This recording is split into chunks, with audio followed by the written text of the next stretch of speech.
I'm seeing 46.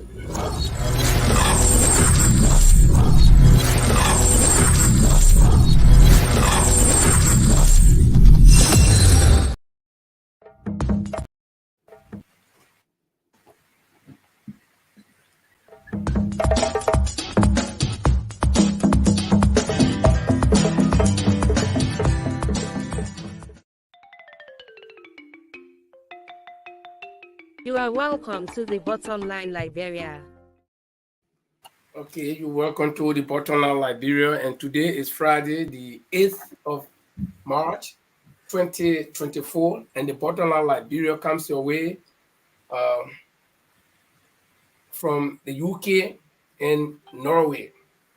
And also, hopefully, our other guests will be joining us, both from the UK as well and Sweden. So tonight is going to be a very good night as we take you through another edition of the exciting program, The Bottom Line Liberia, where we discuss the issue, give our views, analyze it our own way, and don't even think that we are wrong, but we may not be right either.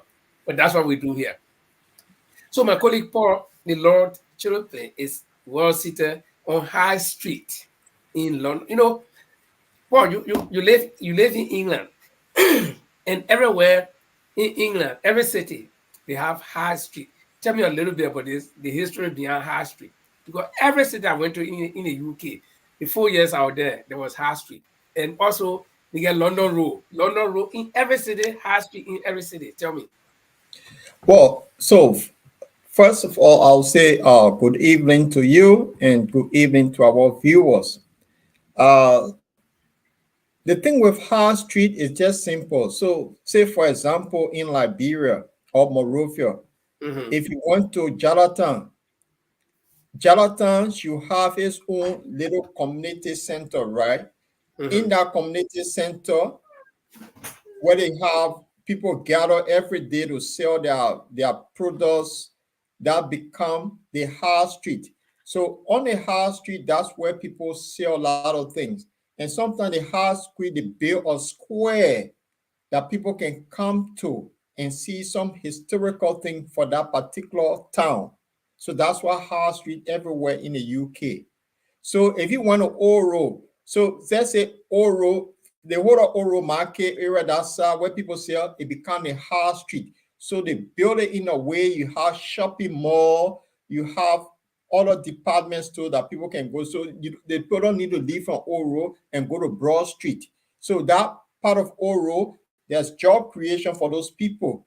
So you can have a lecture center where you have a swimming pool, where you have gym. So people don't have to leave Oro and go to how they call it 72nd Boulevard to gym. So they stay right there. So the English will say this is a high street. So compared to Liberia, we're supposed to have that.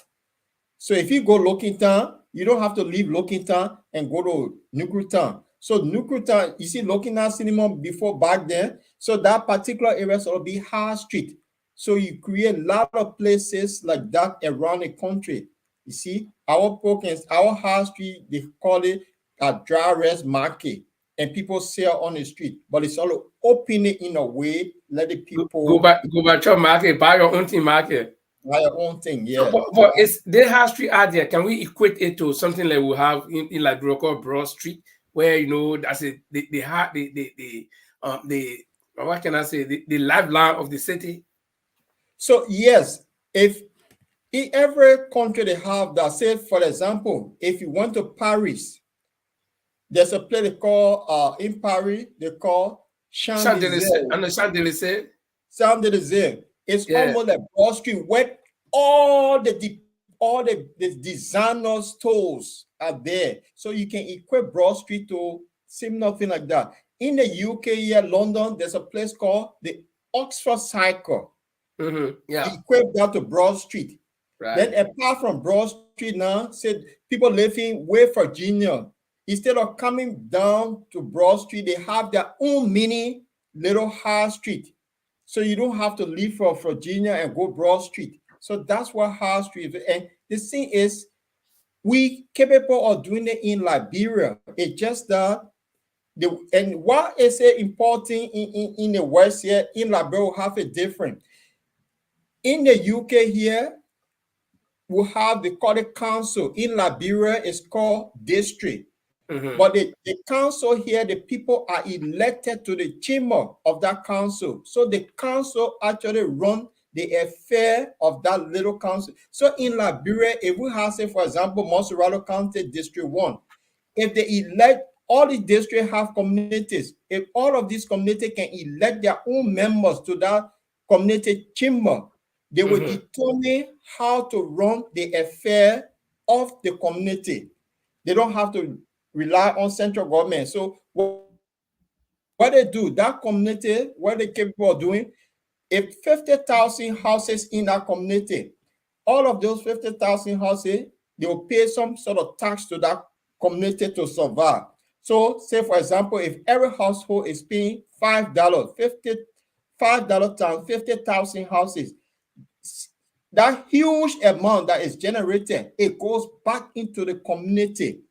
And that money, they use it to have fire service, they use it to have clinic, they use it to have schools for the local, that their people can go to school free, because every month, everyone is paying that $5 to that council. So if Liberia and Dawa will be saying they need to decentralize power to the people, and then they put the to run the affair of their own community. But in Liberia, it's not like that. That's why every time you find out, they depend on government to do rules. But imagine District 1, every household giving $5.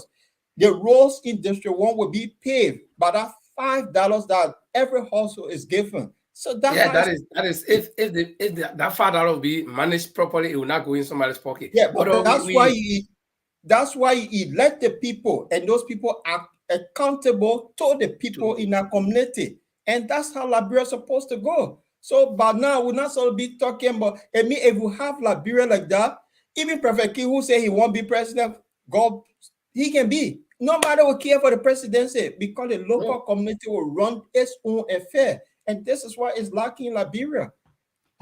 Welcome to what people looking for. Yeah. Oh, guys, we have now started the show. You know, normally we do introduction, and then so I just thought, I lived in England for complete 4 years. I studied there. So, but and everywhere I went, in every city, even a small city in England, you see High Street and you see London Road. So that's why I just decided St. Paul lives there permanently, you know, to discuss it with Paul. But what to say, welcome to all of you that are joining us for the first time. I see some new names here: Josephine Woto, Honorable Josiah Tapper, where he's from Nima County. He's always watching us, I think from Ganta specifically, if I'm not mistaken. And also Elena Miriam. If I'm not mistaken, this is the first time I'm seeing you. So for those of you whose names I can't see now because you're not appearing on my board, we want to say welcome to all of you. And if you're joining us via Jalaf TV from Liberia, please help us to share the show, because here we discuss the issues. And you know, the good thing about us here is that we tell you as it is. We don't insult people. We don't go after people. We don't go personal with people. But if the issue concerns me or Paul or whoever, we can discuss it with Paul in the middle, not insulting him. And so Nathaniel Popo Nima, welcome also. Watching from Norway. Oh yeah, okay, that's my neighbor. But not, I don't know, maybe we need to meet now. So for those of you watching us, please help us to share the show. But Paul, tonight, tell us, today being International Women's Day, we're going to dedicate a show to all women. And all of, look, the gentlemen that are here, we want you to send your request in the comment board there. Send your greeting to your wife, your sister, your mother, your auntie, your niece, all for women today. And we want to dedicate a show to all women on behalf of the Bottom Line Liberia, Paul, me, Jima, and all the other people. Okay, we say happy Women's Day to all of you. You know, Paul, let me tell you one thing. When they are sat down for long, I just imagine I opened this site mistakenly, right? They can calculate the population of the world. more than 6 billion people. Certain time will claim 7 billion people. I say, hey, and then guess what? What came to my mind? All these 7 billion people, they're not making any human being in a factory to say they got factory where they're making human being. All of our 7 billion people were born by women. I say, yeah. So is this how much suffering women go through? Because these 7 billion people, some are always sick from the day we were born. We've been sick. Our man take care of all until we get old.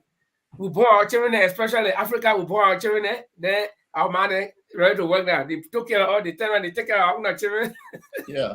So want to use this opportunity. I say, dear, welcome, happy Women's Day to all my beautiful, to his beautiful mother, Felicia Kuya. And that's what we want to see on the show today. Dedicated show to all the women. It can be whatever. Dedicated show to them. Paul, come in. Yes, happy International Women's Day. Let's post something or recognize they are our mothers, our sisters, everything. Without them, there will be no life. So they do a lot. So we need to recognize them. So, and I just put this out here to recognize these are people that still live in a health position in key places around the world. They are all Liberians. Let me see if I can recognize some of the people. I see the very first person I think is our own president, Ellen Johnson Sirleaf, if I'm not mistaken. Yeah. Okay. Then I also see Joel Howard Taylor, former VP.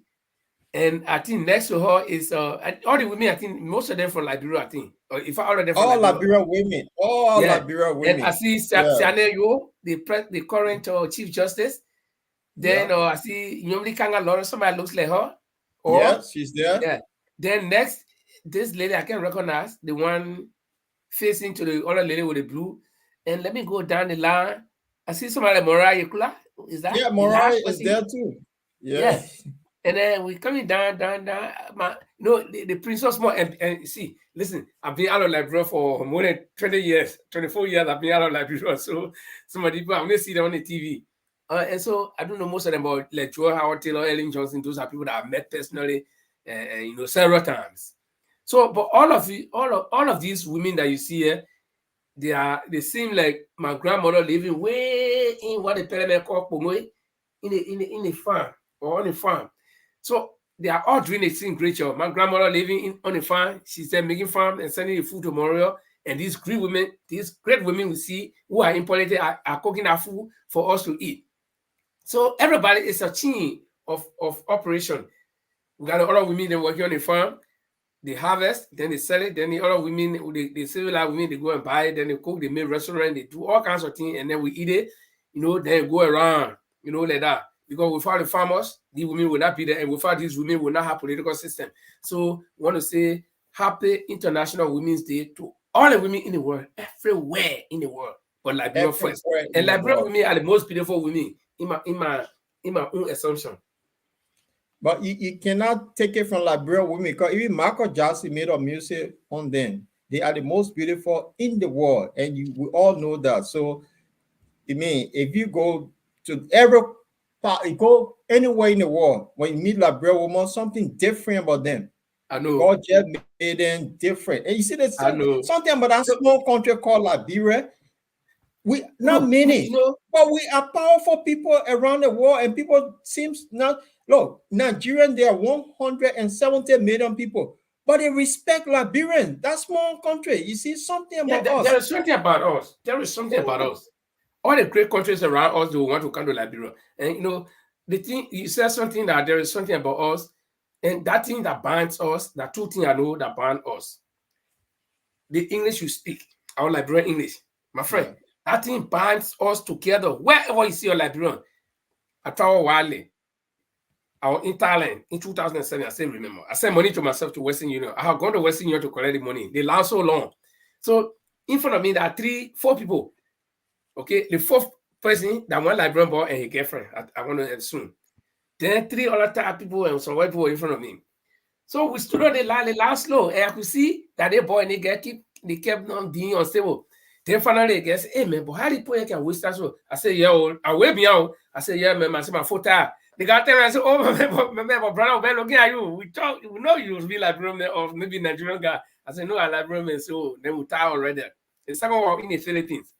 Okay, I was in a hotel. 3 days, and this Liberian guy was also there, but we never met each other. So I went out in a day, while coming back to just relax in a day. Then I saw the guy, he was just leaving the reception, and he was leaving message for the receptionist. You know, when I get, I can't tell her my room number. I say, you LRP, we also I say, you LRP man. And the guy, that pastor guy, he turned around with that pastor English. Oh, my man, but what are you doing here? I said, oh, but man, wait, now, wait, Otto. So, you know, we check out the whole play with Library English. And then Filipino guy was just telling me. Then they asked me, they said, sir, excuse me, you know him? I said, he's my brother. They said, but what are you speaking? We say English. They said, but we only hear a few words, you know, like, like my man, or what you doing here? But the rest of the guy here, I say, man, but what kind of Jew you tell me? Say, man, I want Jew too. So confuse the guy. So you see, this is what binds us together. And that guy myself, we ended up moving in my room because my room was a bigger room. You see, you know, the guy traveled from the US and he was going out of funds. And I just, right? So I would say a little bit lower. So, you know, we are Liberians. We can do all little crazy things in Liberia, but when we're outside, we are different people. So we want to take our hearts to, we want to take our hearts to our Liberian women. And let me recognize my own sister, Beatrice, Tipla Popo. They group and they are forcing them, and that's, they take you from Liberia, you can't wait Norway, you still force Beatrice. I'll meet you again something in Baru with class again. She always giving me hard time. I said I'll be out like Robert 20 years. She said, gosh, and I met her here. So you myself will be here for long. You'll be happy. Happy International Women Day. Our people, we are just unique people in the world, Liberians. And the thing is, small country with small population, but we have done wonders in the world, and people may overlook and we can do more, Paul. We can do more. And I can tell you the first UN secretary was a woman, Liberian woman. Yeah. Angie Brooks Runner. Yeah, she's in history. The first female president in Africa. Ellen Johnson. The first footballer to win Ballon d'Or from Africa, Liberia. Yeah, Liberia from Africa, from the world, Africa and Europe, all three the same year. And no him of have won it. Liberia just recently built his own single aeroplane and flew to Liberia from Maryland. Something about Liberia.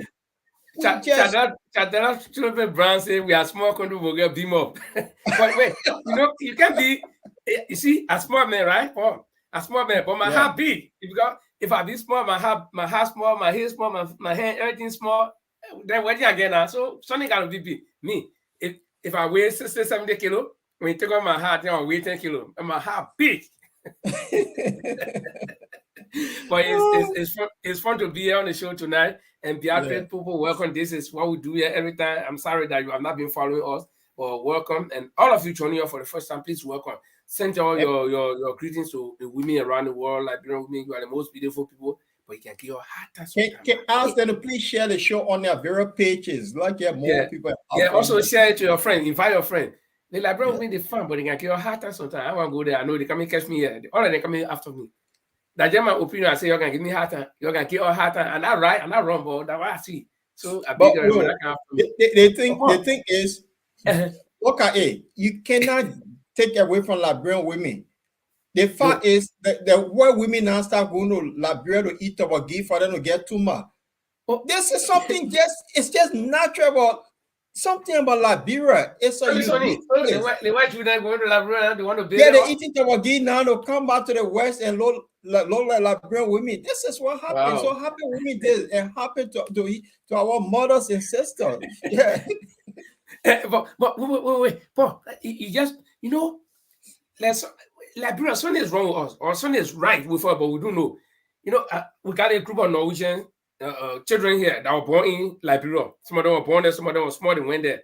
I know plenty of them. Every time we have our July 26th, they can come and they wear their Liberian uniform, or Lapa soon. So, and some of them invited some of their friends, pure Norwegian friends. Because these children, you know, they grew up in Liberia, some of them were born there. They went to kindergarten, elementary, and everything. So they are childhood friends from Liberia. And Norway being a kind of country where even your childhood friend, you can't be too close, you know. Nobody can have more than 10 good friends. In fact, 5 good friends, real close friends in Norway. That's that nature. So people, when they came back, they were already adult, they didn't really get friends. These are work me. So anytime Liberia having program, they can't, because they will be used to us. So they invited some of their friends, right, to one of our July 26th. And I could see the women and the king were saying that they were surprised. They were interacting with the Liberians. And even though no Norwegian Liberians, they were interacting with us. And I'm talking about Norwegians whose parents are Norwegians, but they grew up in Liberia or were born there. And the way they were speaking our Liberian English. And just people were surprised. Then we the men then were standing on the other side, taking our little thing, and then we were arguing our normal thing. Oh, my man, no, man, it can't be, no. So then the other one turned to she said, but why they making fuss? The one said, no, they're not making fuss. They're discussing. You see, so let me tell you, all the fighting and thing we need to listen. All the hatred we get for each other, we need to listen. We need to build our country. Let our country become a good country. We attract people.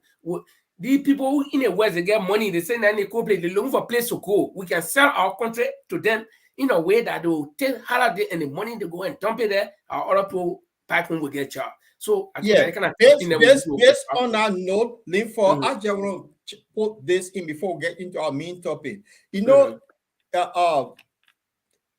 This ecotourism thing that I think Alexander Cummings brought on the scene in Liberia, where United Party CDC pick it up.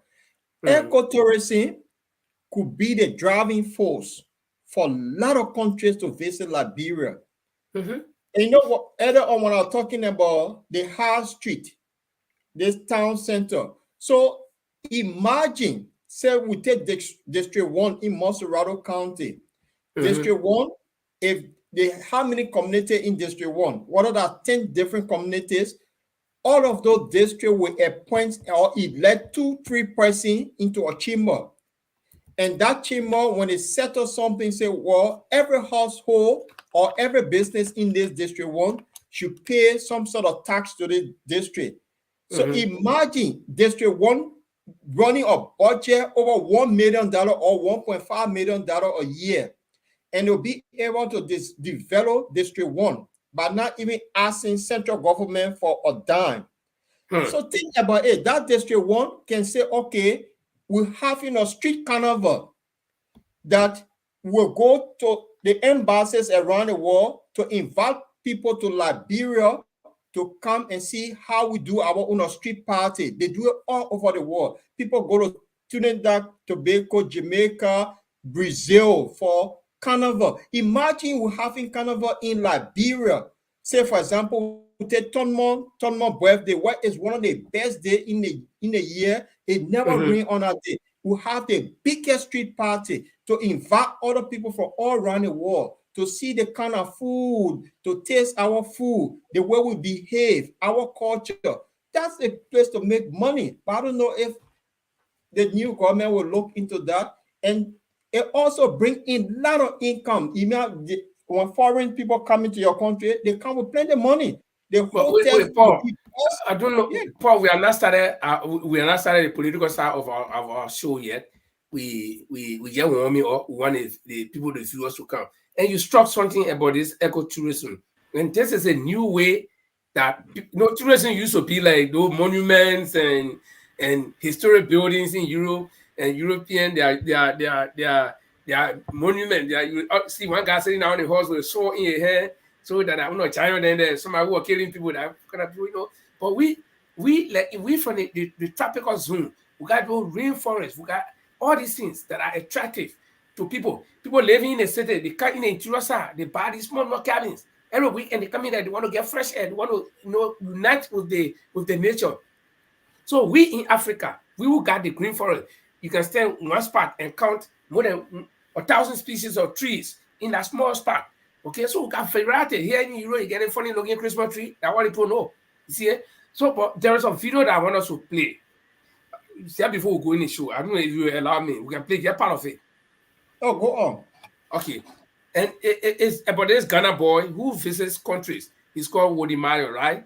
Wody Mayo was in Liberia, and he talked to this girl from America, one Philomena Ure, who lived in America for 23 years, and then. No, 26 years, and then she returned to Liberia some time ago. I don't know exactly when this video was made, but I ran into it, and then I thought it was very important. So let me see if I can play it, or if I can share it. So let me first. It will take me a little bit of time to get it straightened up. So for you guys in a viewing audience, please bear with me while I'm struggling with it to get it done. The video is here already. I just need to put on the screen. That's all. And let me see. Please share the show. Please share the show. Please share the show. Share the show. Yeah, Yeah. Francis, you can be talking to our people while we try to get a video thing straightened up. Okay. All right, guys. Hi again. It's good seeing you guys on this pretty warm and warm Pacific, right? Lukewarm weather in Sweden. Yeah, yeah. It's happy to see you guys, and again, hi to all our audience, our viewers. Welcome to the show. This is a place to be. So welcome, Paul. How you guys doing? Great. So while Linford setting on this video, we're just talking about how ecotourism could play a key part in Liberia to generate a lot of money, and also in terms of how they call it, Generate money, attract tourist attraction. Everyone tourist that come to your country, that man will live in hotel, he will eat, he can drink, he will drink beer, he can walk around, he will take taxi. And money, right? I remember every time I travel to Asia, because I frequent Asia more than any other place around the world. So every time I go to Asia, even if I carry $2,000-$3,000, I'm coming back broke. In fact, several times I stay there, then I wire money to myself, through the land. Because this attraction is just there. You'll be forced to spend money. Look at, you get a do river in Monrovia. In Thailand, they get a river. The Thailand, whole Bangkok is sitting on water around there. So they got small kilo. People say 9 kilo selling thing. They get placed before you go to the King's Palace, they will cross you in a kilo. And when in the middle of that water, they people bringing that thing into you. They're showing that for you to sell it. They will force you to buy it. Okay? Then in the night, if you like good time like me, you can sit there in the boat. The boat will go around the city for like complete 2 hours. And you eating and drinking. The only thing you're going to pay for that drinks. But the BB fish, the roasted fish, you will eat it. But Linford, look at West Point. If you go to Brazil, a place called São Paulo, the same way West Point Beach is designed, that is the most attractive place in Brazil. Well, we have you have it right there in the heart of Monrovia. West Point, that place, supposed to be a complete layout. So people coming from McGivy, other places, they come on Sunday to go to West Point on the beach. Tell you going to Ghana. They have places like that. Sierra Leone. You are right, Why is it that we're not thinking on that level? If you look at the map of Africa, look at the map of Africa. See the edge of Africa where we are, the West Coast. And look at Brazil, the map of South America. Look at Brazil is right on the east of. Yes. Yeah. If you move the water and bring Brazil and bring the map of North America and Africa, they will collapse. They were together before that the water opened then. So the same weather we got, the same climate is in Brazil coming down the land. See it? So we got the water, but let's look at what Wodimaya were talking about Liberia along with this girl, so that we can know what we're missing as a country, and we say now on Goma and suffering.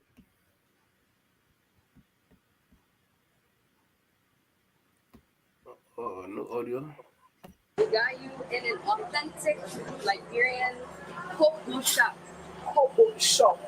Wow. So if you've been having trouble with the Liberian English. Okay. So it's spelled COOK. Bobo. But when you hear it, it sounds like Bobo, like Bobo. Oh, so it's Bobo. Mm-hmm. Why you guys call it Bobo? What language is that? It's called Kolokwa. It's Liberian English. So it's very rare to Liberia. You'll never hear another breakdown like that ever again in Africa. I'm so happy to be here because I'm learning something new today. Yeah. But you know what? I'm so hungry. You're so hungry. Very so hungry. We're going to give you some. Now, Liberia, we don't have per se one dish because Liberians, our claim to fame is our food. All the other bad stories you hear, you can't touch Liberian food. I found out when I moved back that Liberians are the only one that put all the meat in one pot. So we eat, if you get a pot of food, you have chicken, beef, and seafood in one pot. And I didn't know that wasn't a thing until I went to Ghana. In Ghana, you have pork soup, you have beef soup, you have chicken soup.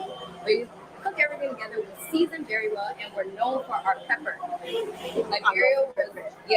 Liberia was once part of the Pepper Coast. The Pepper Coast was something that still exists, but we're known for hot pepper.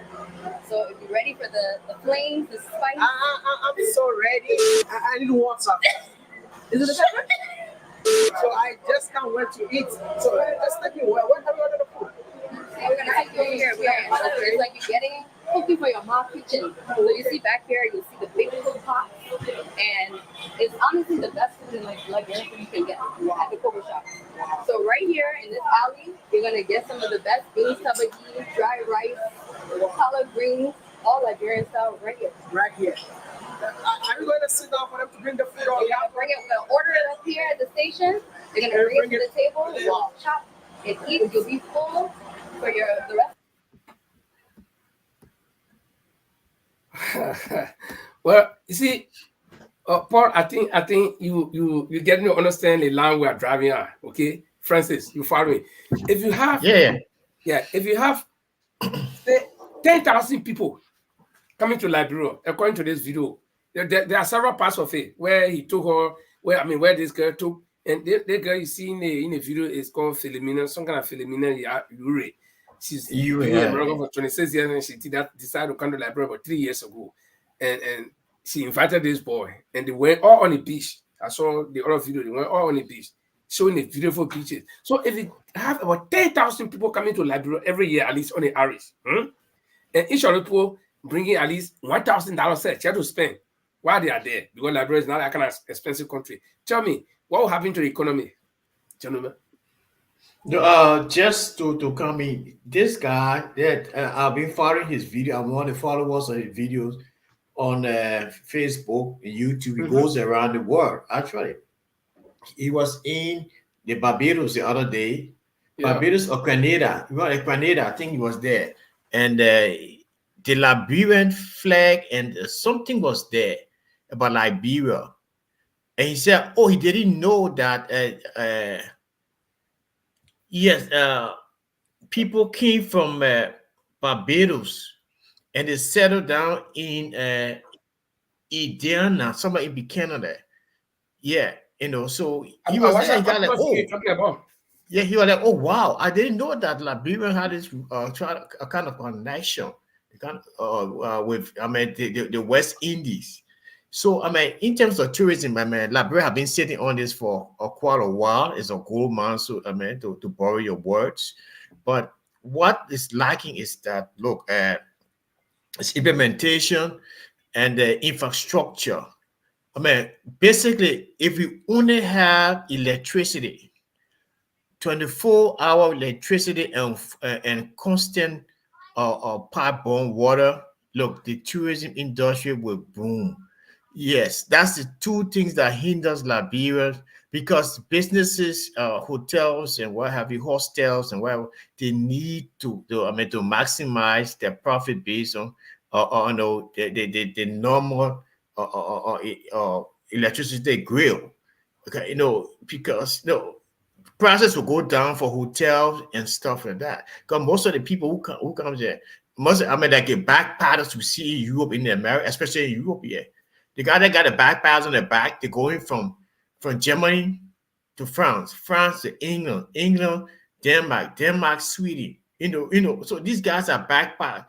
They want to stay in affordable, hostels and accommodation. Hotels are very expensive in Liberia. Hotels are very, very expensive in Liberia as compared to Europe. Some of the the 2-star hotels in Liberia, either the Boulevard Hotel, where they are there 3-star hotels, and they call the price for a night that is just like the 5-star hotels in Europe or 4-star hotels. So based upon those things, the two factors, cardinal infrastructure that we need as a country, tourism will still be at a low. People don't want to be walking around in darkness and security and kind of stuff. So, this is a good topic for us to discuss and focus on over a long period of time. What Francis said about electricity is the key. They say in the beginning, the Bible said, let it be light. There was light. Without light, there's complete darkness. When in darkness, people don't function. Mhm. And I would advise, my advice to we Liberians, even the government, decentralized power. Because in Europe, all of these counties in Liberia, the people are they elect their own people. And when they elect good people, that county seem to do well. And then the other county will copy. How do you go about doing this? Say, for example, Maryland County, the infrastructure that is in Maryland County, it's just unbelievable. Those who haven't traveled to Harper, go and visit Harper. You see what we're talking about. Look, go up Cape. Look up there, man. Jesus. Elected in Harper, they have their own chamber elected. Imagine they will raise their own revenue. Even electricity will not have to look at central government. There's a Cavalry River right there. They can generate money and build their own dam to generate power. And what that then you attract tourists to come to your county. But in Liberia, we just totally, we're doing I think somebody, we needed to get an awareness, and somebody raised that awareness, and now people are thinking, even government are thinking about it. And then the Unity parties also have it on the agenda. When Mr. Cummings talk about tourism, ecotourism, and I will tell you something, you know, I don't know, it is nature, but sometimes that's why they say crocodile can grow on leopard skin because leopard get fingernail to grow to scratch it. So that poor animal then that ain't got no fingernail that didn't want crocodile can grow on. So you see, other people get the idea, they do not have what we have, and we will have the idea. We don't have the idea. And we don't have the idea. So you see it. So I think God made it to be balanced, but at the same time, we can improve on what we have. And we're talking about this tourism thing. You know, this is free money, absolutely free money. People, when we talk about this tourism thing, it's absolutely free money in some kind of sense. Because there are people who got money, they look for a place to go. You got millionaires who living on the sea. They on a cruise ship, just going around the world. So now they reach some country, they get down, they want to go and see other places and come back. Like I said, I hate to be making reference to myself all the time. But like I said, I travel a lot, especially Asia, because the weather in Asia is exactly what we got. The same forest. I was in Vienna, between Vienna and Thailand, and it's like I'm in my own town, you know, somewhere in the interior, something I think I grew on the ground, a rare, we used to pluck it, we used to break it, and the seeds are black. You can eat it, you get black seed. It's sweet. You know? Yeah, what you're talking about, yeah. Yeah. I saw it in there, I said, what? So you mean the same thing in my country, you can find it in other country? So, you know, we got it. And people live in Europe and dumping money to those places. If we improve our system, like Francis said, electricity and other things, we'll have people coming. But let's welcome a couple of people, then we go further. I see Joe Ma. I think this is the first time I see your name. Also, Michael, J.Y. Mulva, Fire Dominic. Fire is here most of the time. Daniel say Bona Jr. Also your first time. Oh yeah, we welcome Nathaniel Nyema. Also Foko Jerry, Toby Wilson was here last week. Mustafa Gray and Augustine Tamba. Also Mohammed Morris Sharif. Lucretia Nelson, our sister, our only sister. So all of you here on the show, let me remind you again.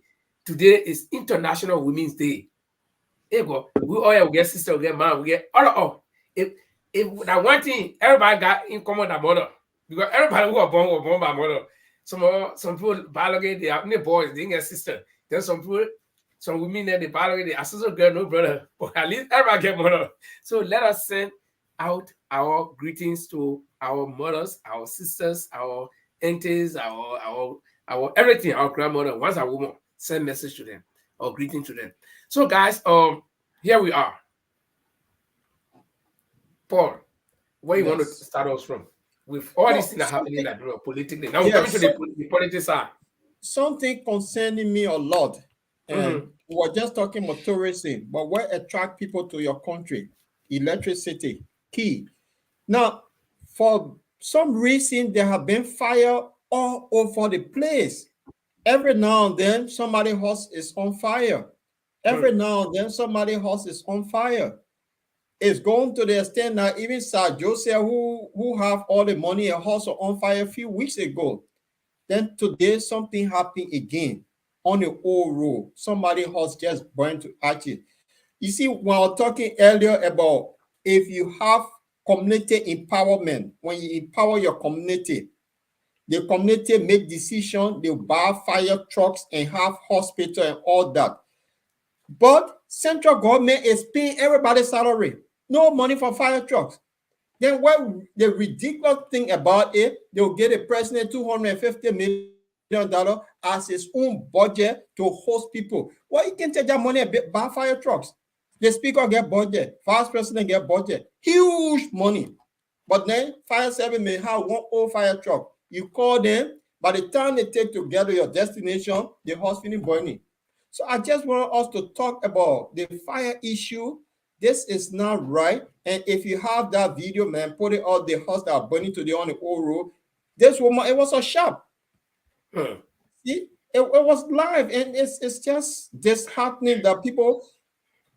And see, when we talk about Francis can comment on that fire disaster. Yeah, Francis is muted. So it just becoming something else. Look, man, the proliferation of fire incidents in the country is becoming alarming, and the government needs to take a lot of measures to curtail this unfortunate incident. I mean, there are so many factors. There are so many factors that may tend to trick or exacerbate the constant occurrence of fire in our country.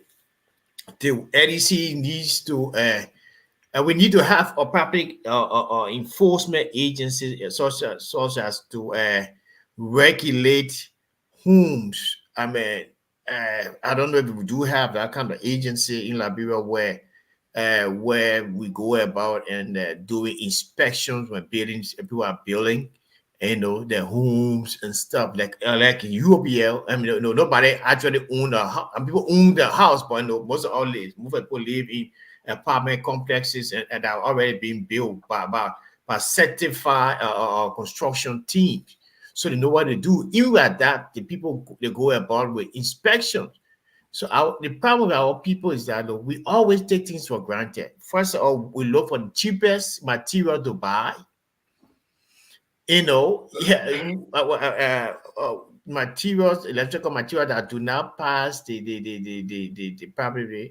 accreditation or doesn't have the warranty or credit. So I mean, there are a lot of things. So I think the government needs to step up. The fire service agency will be given that authority to go about and people constructing homes wherever what kind of home you're building, what kind of infrastructure you're building.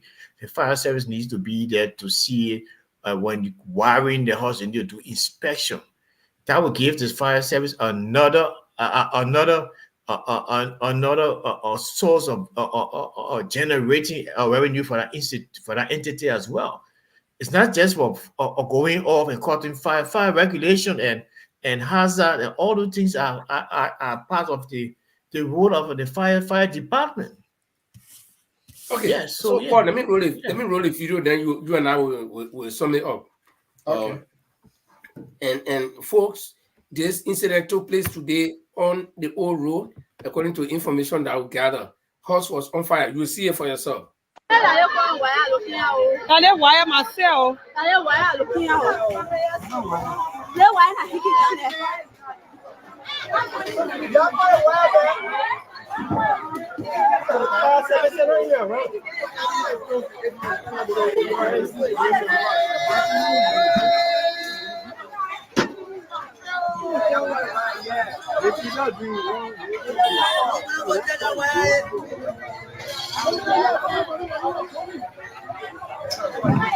Oh, the fire too much. My people, the fire.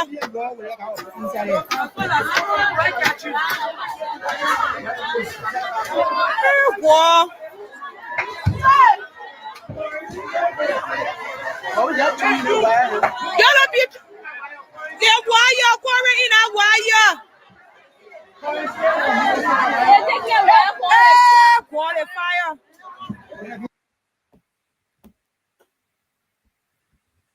This video is about 23 minutes long, so we cannot actually roll the whole thing, but we just wanted people to see what we're talking about. But Paul, come in, and then I will comment also.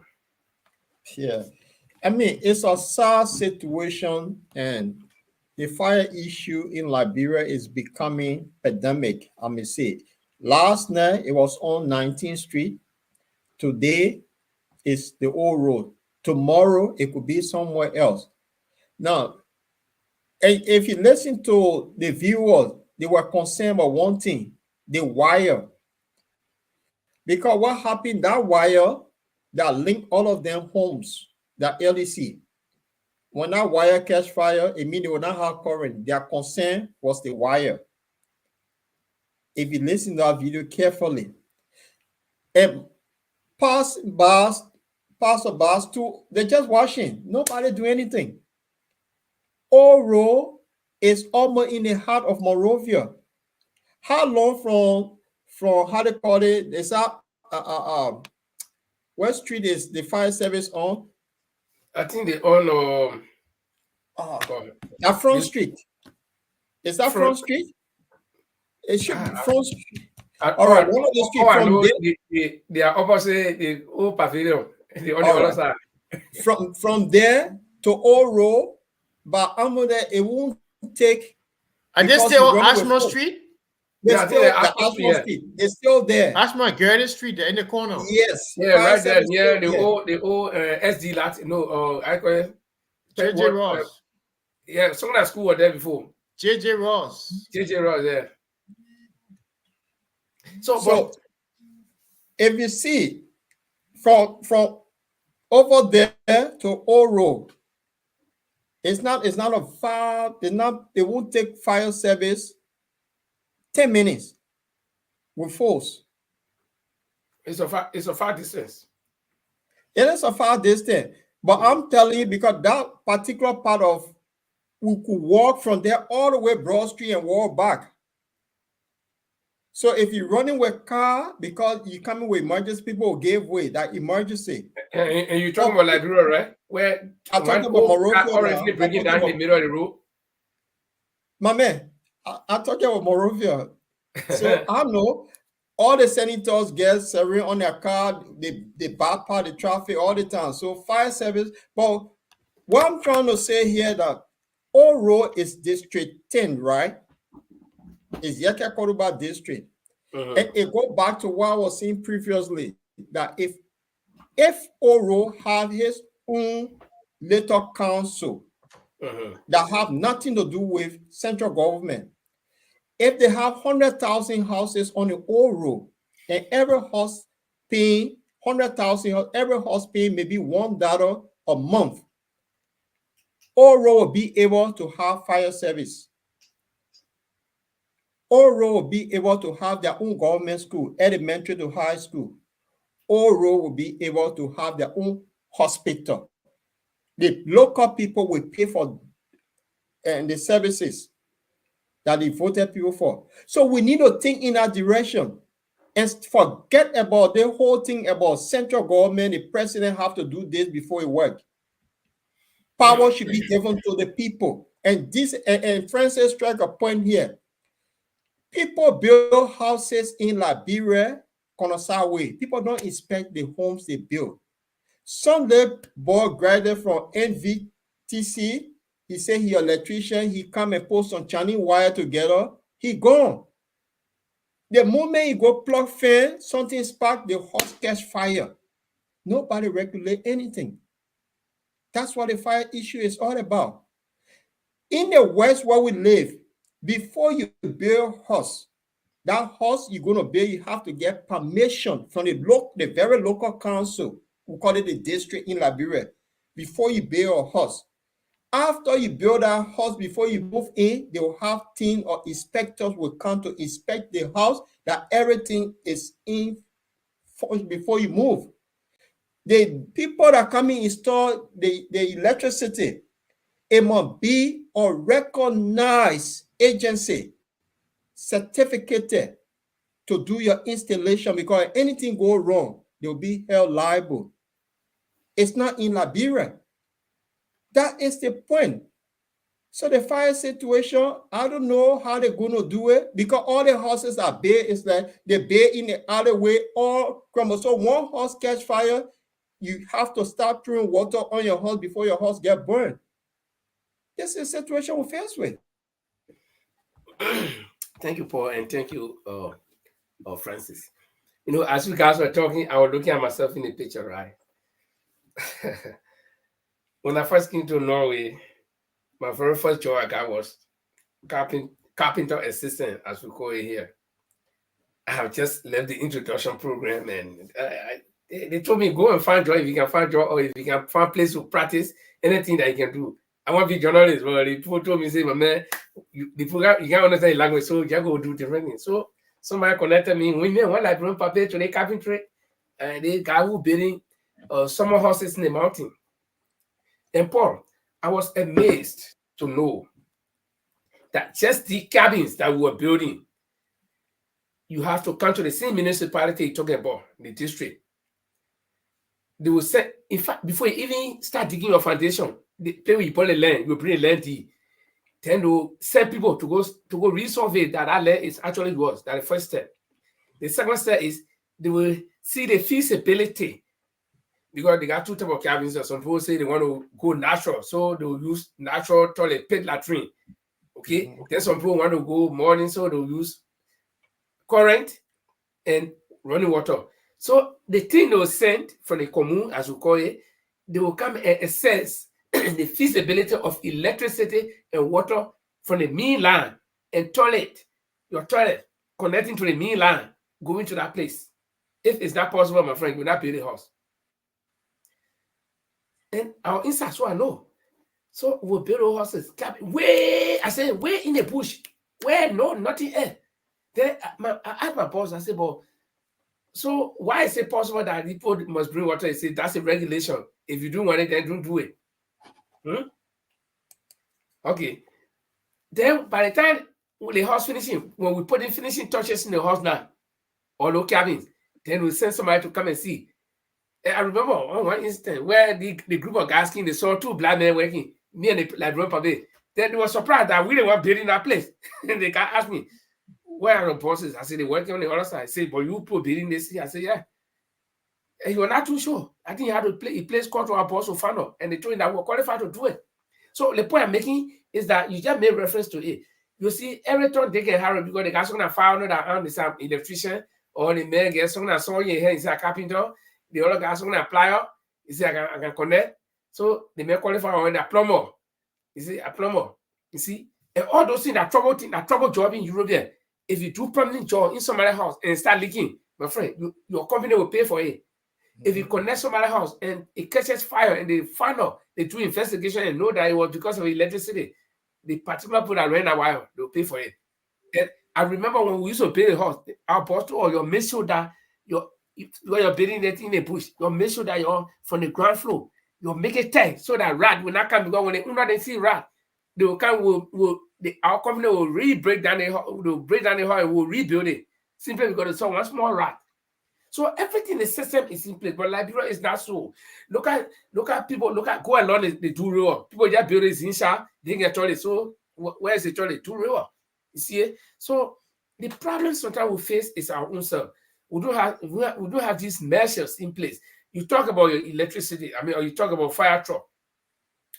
The whole Liberia, the whole Monrovia, I think we only get one fire station that are Ashmore Street there. So when fire break way in Banjo or on Rafi Highway, they will call out one group. What time will the kind of traffic guy in Liberia between 3, 4, 5 in a day? What time that fire truck break through? By the time they get there, the whole thing pointing that the ashes will go see. And so now the fire truck will break down because that whole thing. You see it? And then we do not also have security measures in place. You saw in the video the house burning, and there are other horses very close to it. They're not thinking about that. How they stand all and stand with their hair on their hip. Oh, look at it. Why? You're supposed to be taking security measures so that the fire can spread to your house, but they're not thinking about it. They say, oh, look at what the wire got to do with you. Be thinking about your own safety. So, you know, the same thing that happened with the gas tank into Dota. You see gas tank for now, then somebody go in there to go claim whatever the tank to be taking gas for him. So, you know, we don't follow security measures, and it seems as though there is just no system in place. So every little thing will, and there's a trend there, Paul and Francis. I want you guys to, if you can comment on it 1 second each. During George Weah time, what we saw prevalently, or almost most of the time, was they were finding dead bodies all over the place every day. Now, the new government saying, oh, they are just 1.5, not even quite 1.5 months here. They finding, I mean, fire everywhere, houses burning, school burning, ministries burning, and all these things. Is this a trend? Is it what's happening?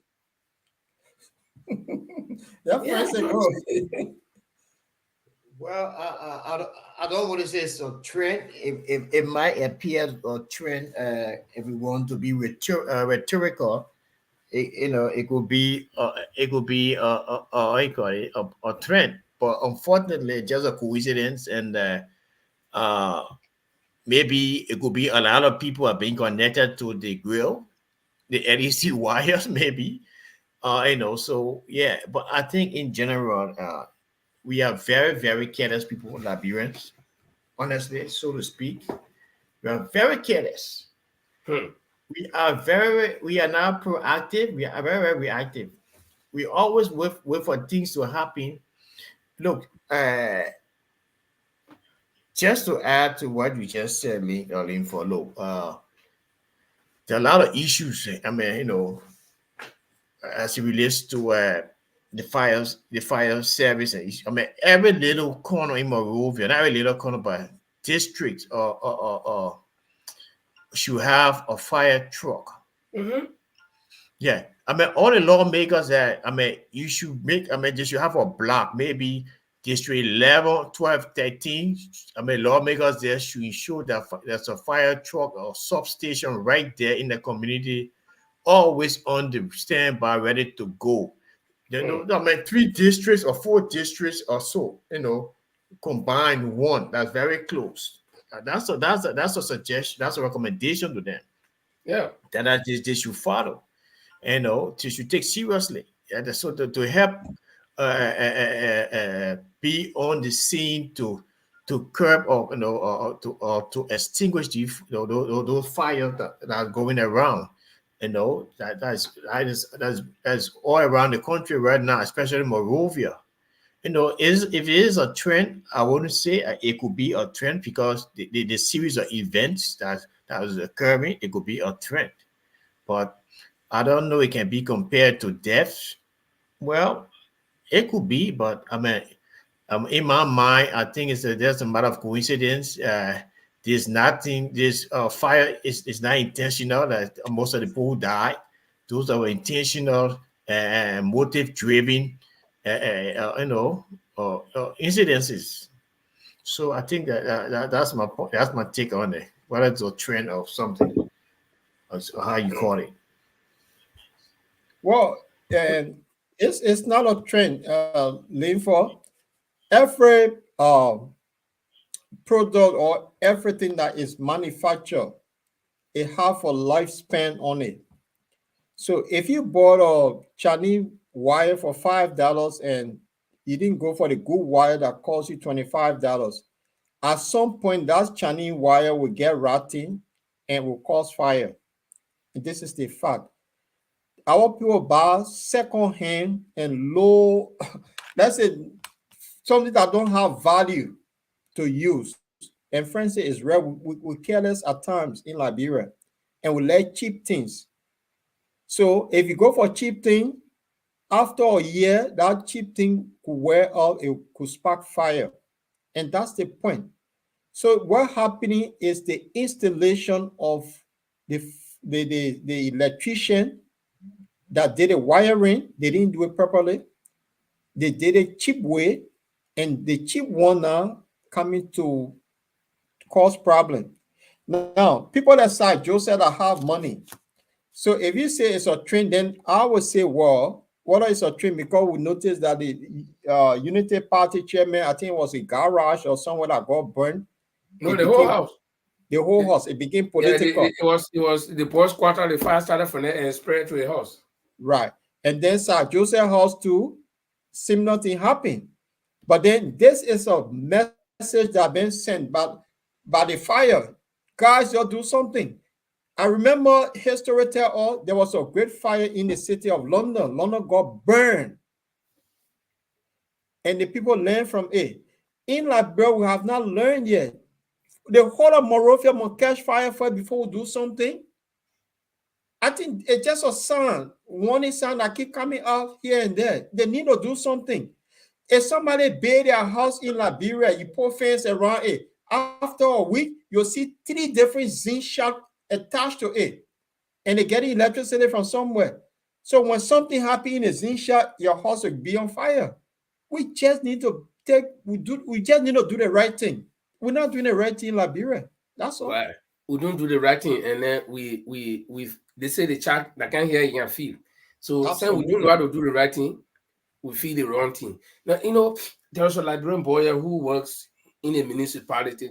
He's one of those people responsible for cases like that, building cases before he build house. He got to consult them, and he bought a house. He bought a small house. So then I told him, I said, well, why can't attach one small garage and so? He said, no. He said, we can't allow it because before I do it, the whole district got to agree to it because we want all the houses here to be the same. So I can't go post on a small thing. They just talk about how people can attach zinc houses, zinc shacks to things. You know, we don't follow rules. And one recommendation that Francis made that I want to stress also and then encourage our big people, our lawmakers to follow is that, or Paul, you also said it, recommended it, that every district should be responsible for its own governance. Let's have this kind of like what do you call it, federal system where you got the central government, then you got this, because the central government cannot pay attention to every detail. And in fact, that's why you got representatives and senators because they are with the people in the district, they know what's going on, and then they take that recommendation to the central government. But if we introduce this system, which it may not be federal level per se, but where every district has some control over what happens within that district, that the kind of district council, that the representative from that district is a part of all heads, then they will know. If John Brown here heading, they will know. But if you expect I live in District 5, my heading, then you expect Joseph Walker to know who is the president? No, my friend, it will not work. It will not work. So I think they need to do that. And that will help in several ways. You'll be able to have your own hospital, small clinic or hospital running, because your own little funds that you collect within your district, or what the Liberian government can get something called district development fund. You invest that money. If that they year you say, okay, you got that money can carry every year, right? Or I know whether every quarter or every half year, I don't know, or every fiscal year. You say, okay, this year we'll buy the land for the clinic. Next year the money we'll receive, we'll break ground from the clinic, we'll start building. The 3rd year the clinic is complete. The 4th year, at the same time your representative working with other partners. Then they say, okay, we'll bring you some ambulances or whatever. Or you gotta get luxurious ambulance, buy one little mini bus and park it there. That can take somebody. That gas always be inside. A young current, that generator just be standing by.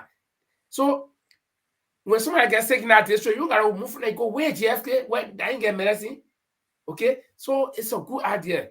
And also, you know, here in my small district, guy, about 3,000 people living here.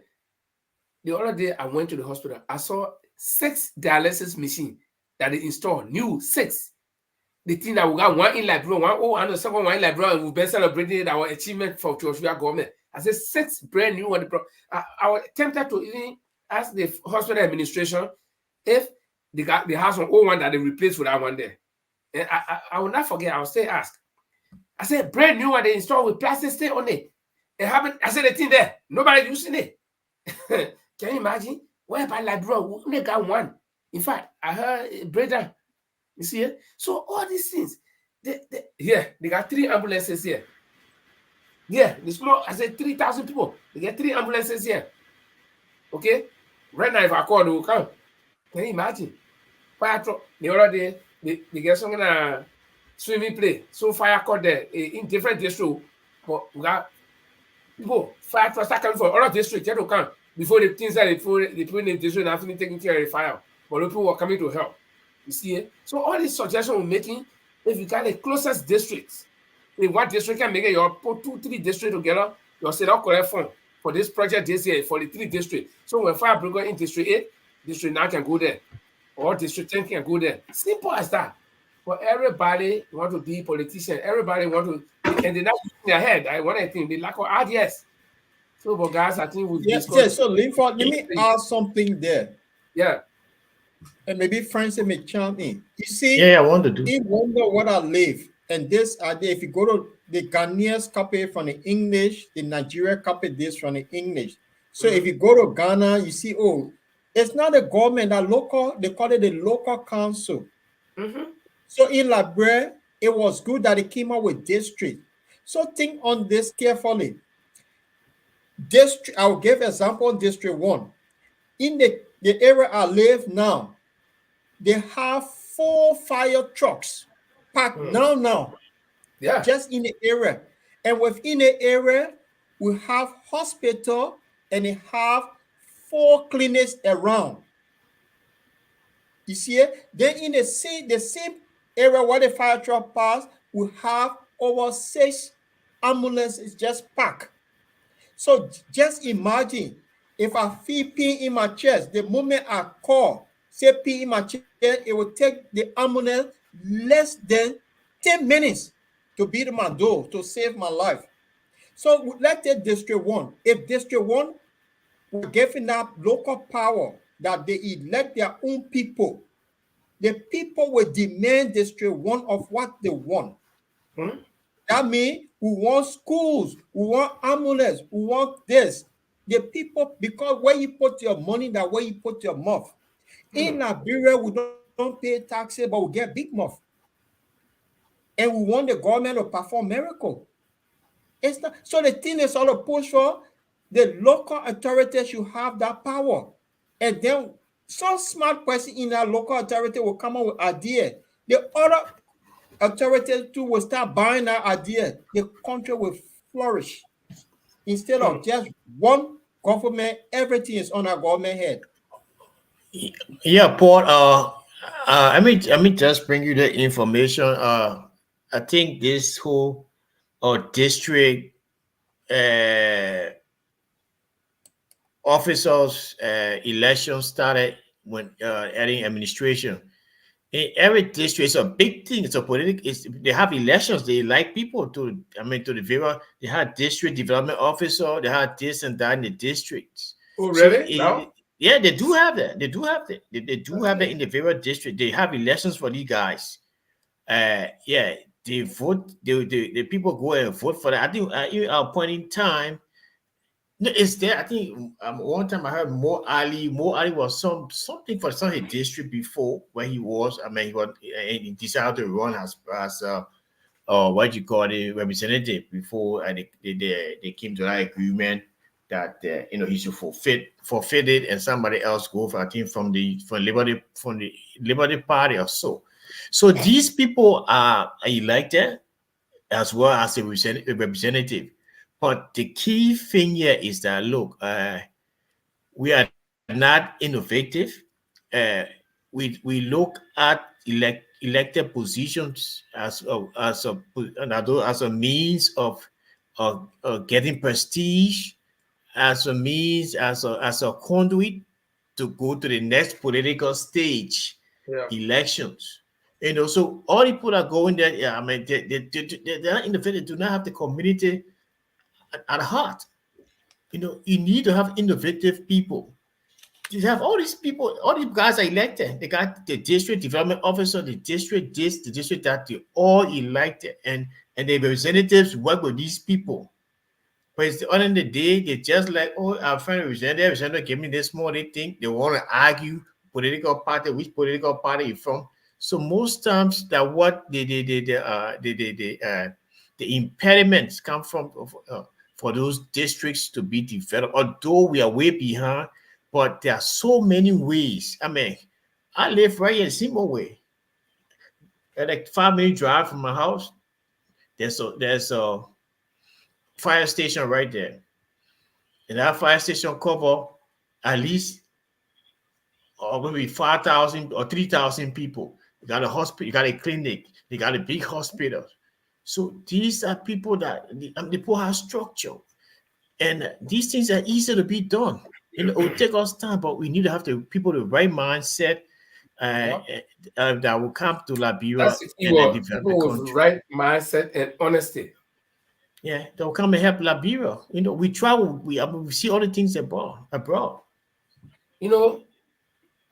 Liberia's problem, I will say one more time, maybe I'm being repetitive. Liberia's problem, get an old car. When the tire burst, you pull the tire, the key one start again, the key start to give up. When you buy new one, you pull it there, then the exhaust spoil. So Liberia's problem can finish. And year in, year out, we see the same problems. I mean, these are not new problems that are coming to say we know about it. But then we make a same mistake. And the voters, I don't know, at some point I feel that the voters were the victims. But then I reached a point where I can't even feel sorry for them again. And if you ask me why I don't feel sorry for our voters, including my old people who there, the reason is they don't make the right decision. My friend, you got people who have been suppressing you, keeping you down. People who have been eating the money that you're supposed to have to benefit from. But every election, you go and elect these people. Their children going to Google school. Your children selling cold water to them. Your neighbor, your children selling cold water to your neighbor children who go to Google school. You can't. Your I can see nothing there to teach you sense.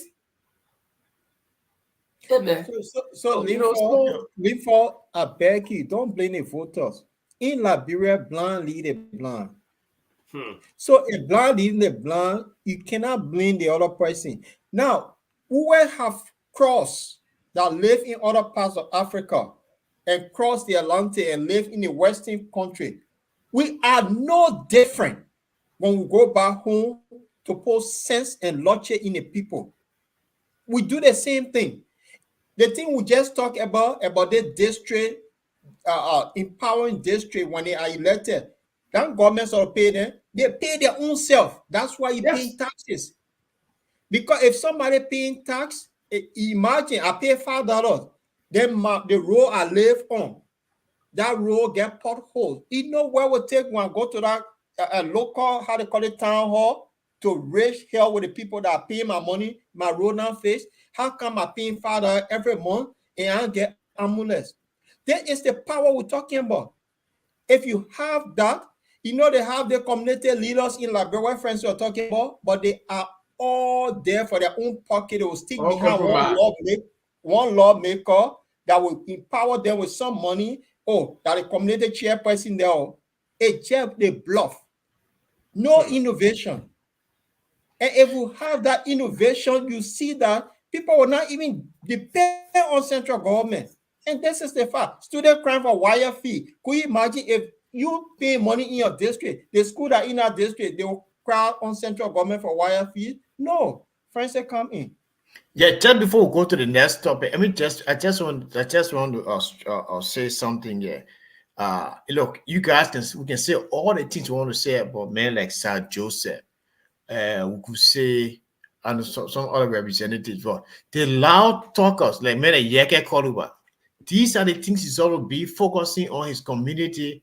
But instead of him doing that, and it's Foko or whoever they, the lack of the people that are Kara's grading, these are developmental issues that they should be focusing on. Within the community that will, prevent, the loss of lives and properties. They just go on and bashing the central government. Representatives should I agree that it is not their role, but you are there to engage your people. You need to be the external arm of the government. Do things for your people. You're not just there for getting your money. They go to us, I'm talking about advocacy or you know what Africa it is. Africa. So you need to go outside. Go out there, lobby, bring ambulance, bring fire trucks. They have goodwill people out there. But instead, they didn't go on But radio. frankly, let me The hold you president right there transit and bus. disagree with The you. president called, well, this person did that. Yeah, let me hold you right there and disagree with you at some point, and then to back also my statement I made earlier on that I don't feel sorry for the voters. You see, Liberia is such, our minds are designed in a way that the good things, we are just like children, the medicine that will save us a better in your mouth, but the one that will kill all is sweet in your mouth. Liberian people, when you bring good idea, let one representative who be thinking about this thing, they say they remember in natural. But you who will go and talk the louder, the Akara Gray, how you can send more people, then they move on early campus to attach students. You get called back. The moment you get outside, soon as you see them, you can be looking around, and about your cell phone, then you ready to talk. Those are the people that our people like. Oh, the man can talk, the man can cause the president, the man can do this. I'm not bringing Yaka down or Akara Street down, but they study the landscape, the political landscape. But the They city know will that go this is what here the and set Liberian up people want. thing, bro. You agree with me? And I agree with you. But again, when you say if you just place the blame squarely on them, then it means that no, I'm saying that look, I mean, these guys are an extension of the government. I mean, they're within the government, they are also an extension. Yeah, you can I go agree. out there and love. You can go out and talk to the community. You got friends out there. Them, my point here is who's making them to do what they do? It's your own voter. Yeah, that's why the voter want to hear. They want to hear you blast the president. For you. so Linford. Yeah. Linford. Yeah. Yeke, Safoko, Akaros Gray, all of these people Salomon George. Salomon George, they were elected. I just gave the name. Those people, even next door to Sierra Leone, they never wanted to live, to even have an idea. No. So that was say the blanc leaves the blanc in Liberia. So for them, it's normal. So you are coming outside. Again, do not forget the point I'm stressing. I know the point you're stressing. Let me learn on this. Yeah, let me learn on it, then you stress that. Do you know for 176 years, one man who lived in a diaspora for years came out and said, look, Liberia is a beautiful place. Let's go for ecotourism. Ecotourism, you don't have to build a big mansion or big infrastructure or big hotel. You can build a Pantage hut on a beach. The white people will come and sleep inside, will make money. People sat down for long, say, oh, but that's still a good idea. So if you bring people like that have those sort of idea into the environment, you see the difference that will make. So take Linford Gwen, for example, and he went to Oro, he ran as representative. What do you think Linford going to do? Linford going to enforce it, look, while living in Norway, this is how our local community work, because the idea you're taking from outside that the idea you're bringing in. But in Liberia, me and you doing the same thing, we play marble. You take me and make me representative. And I only know how to play marble. So that a marble idea I take into the house. So I'm blind, leading the blind. Yeah, and in addition, I'm not disagreeing with you. Let me add something to it. The point I want to add there is, I want the both of you to follow it, is that these people, they are with the people, they live with the people, the local people that they represent, they live with them. So these people, all they want is go and cause Jovia whole day, cause Joe Waka whole day, blast the government, then you representing us. But they're not telling you that you're representing us. We need cleaner, we need this thing. No, they want you, they can, represent you play today, I mean, I thought for you to put in the budget. I thought for you to go in the budget. I mean, So you see, when these people, when they know, they study the landscape, they know what the people want. The same thing with President Bouaka. President Bouaka knows what the people wanted. So he will make all the funny little promises. But the reality is different. So Yaka Koluba knows that the district 10 people will vote for him as long as he's critical of the government, he can blast the president with no fear. Yeah, they made a good man. But then the district 10 people, they even know that they can get sick. They need ambulance for them to tell you, oh, this is what we want to know. They will not know that the houses can get burned. They need fire service truck. Fire trucks locally there. That's here for them. No, they know that several things they don't know, but all they know that representative can blast the central government. He representing them. Yes. So the guy they started. You may overlook these representatives and say, oh, they know nothing. Yege Kolwa is a resident of Dubai. The guy goes to Dubai every time. So you might tell me, Yege, that in Dubai they got Google things there. No, Limfa is different. Going to visit, that may not live there. If he lives somewhere, yeah, but you can see it. Other boss when you go there, you can see it. No, there are two different things, bro. There are two different things. Going to live in a place for 2 to 3, 4 years, you get experience. You can go there for 1 month, 2 months. That's everything. You and I, we've been all that, bro, for the past over 20 some more years. We know what we see around every day. We live it. We get in the morning, you see the difference. You go to work, the structure is there. You on the tree, you go to bath, anything, you in line. You get no way, boy. If you go in line, you start to bypass, they both call you by, hey, my friend, well, yeah, go back. Online. Yeah. Yes. Yeah. So the structure there. The prime minister, he walks around. Look, in Sweden, yeah, the 2 former prime ministers, the guys they walk around with a security, and they work at a local level in Liberia. The prime minister called president. The guy now, he's a current chairman of the Swedish football, the FA, the Swedish FA. Can you imagine that a former president, which Liberian former president, tell Georgia now to go be the president or NFA? You will never do it. Yeah, we feel big. We take position to be big. No, I'm in a second largest party in Norway, the Labour Party, and I joined the party because of their policy. Guess what? Our political leader, what would I say? I can see the guy every day. I know him very well. He runs some kind of program called the Fisk Festival. Some kind of funny fish, fresh fish they can bring here to eat for people to eat, buy and taste and whatever. And like yeah, they I can organize every October. Now, I see the guy every time. Before I got to know him, that he's a party leader. He go everywhere. Here, he may put it in a fun little pocket. He clear, he put the flag there up. Design when Christmas coming, they put the street there up. I know the common guy walking whole day. The guy often right above my apartment here. Before he moved here recently, he moved your office there. So I didn't know until when I joined the party. Then they called the first meeting. When I came to the meeting, this is the guy who I can see walking right here. I don't see the guy. Maybe I saw him on bicycle one time. I don't see him driving. He got car, but he living closer, so he didn't need to drive. So I saw the guy, and then the chief. Okay, I was like, wait now, hold on. This is the party leader. Liberia party leader will be like this. The guy walking around. The second biggest party too. Yeah, the second biggest party. In fact, right now, our political system here is the other party won, and we in second in a municipality or in our district. They cannot be any policy without us. So we go there. I'm on a committee. We sit there. They say we want to build road. We assess it. They give it to us. They give us that plan. We assess it. We agree. It will not go on. We got to come to a compromise. But Liberia, United Party win, you take all. ANC win, you will take all. CDC won, they hire everything in the past. You see it? So that's why they will do anything they want to do. But here, no.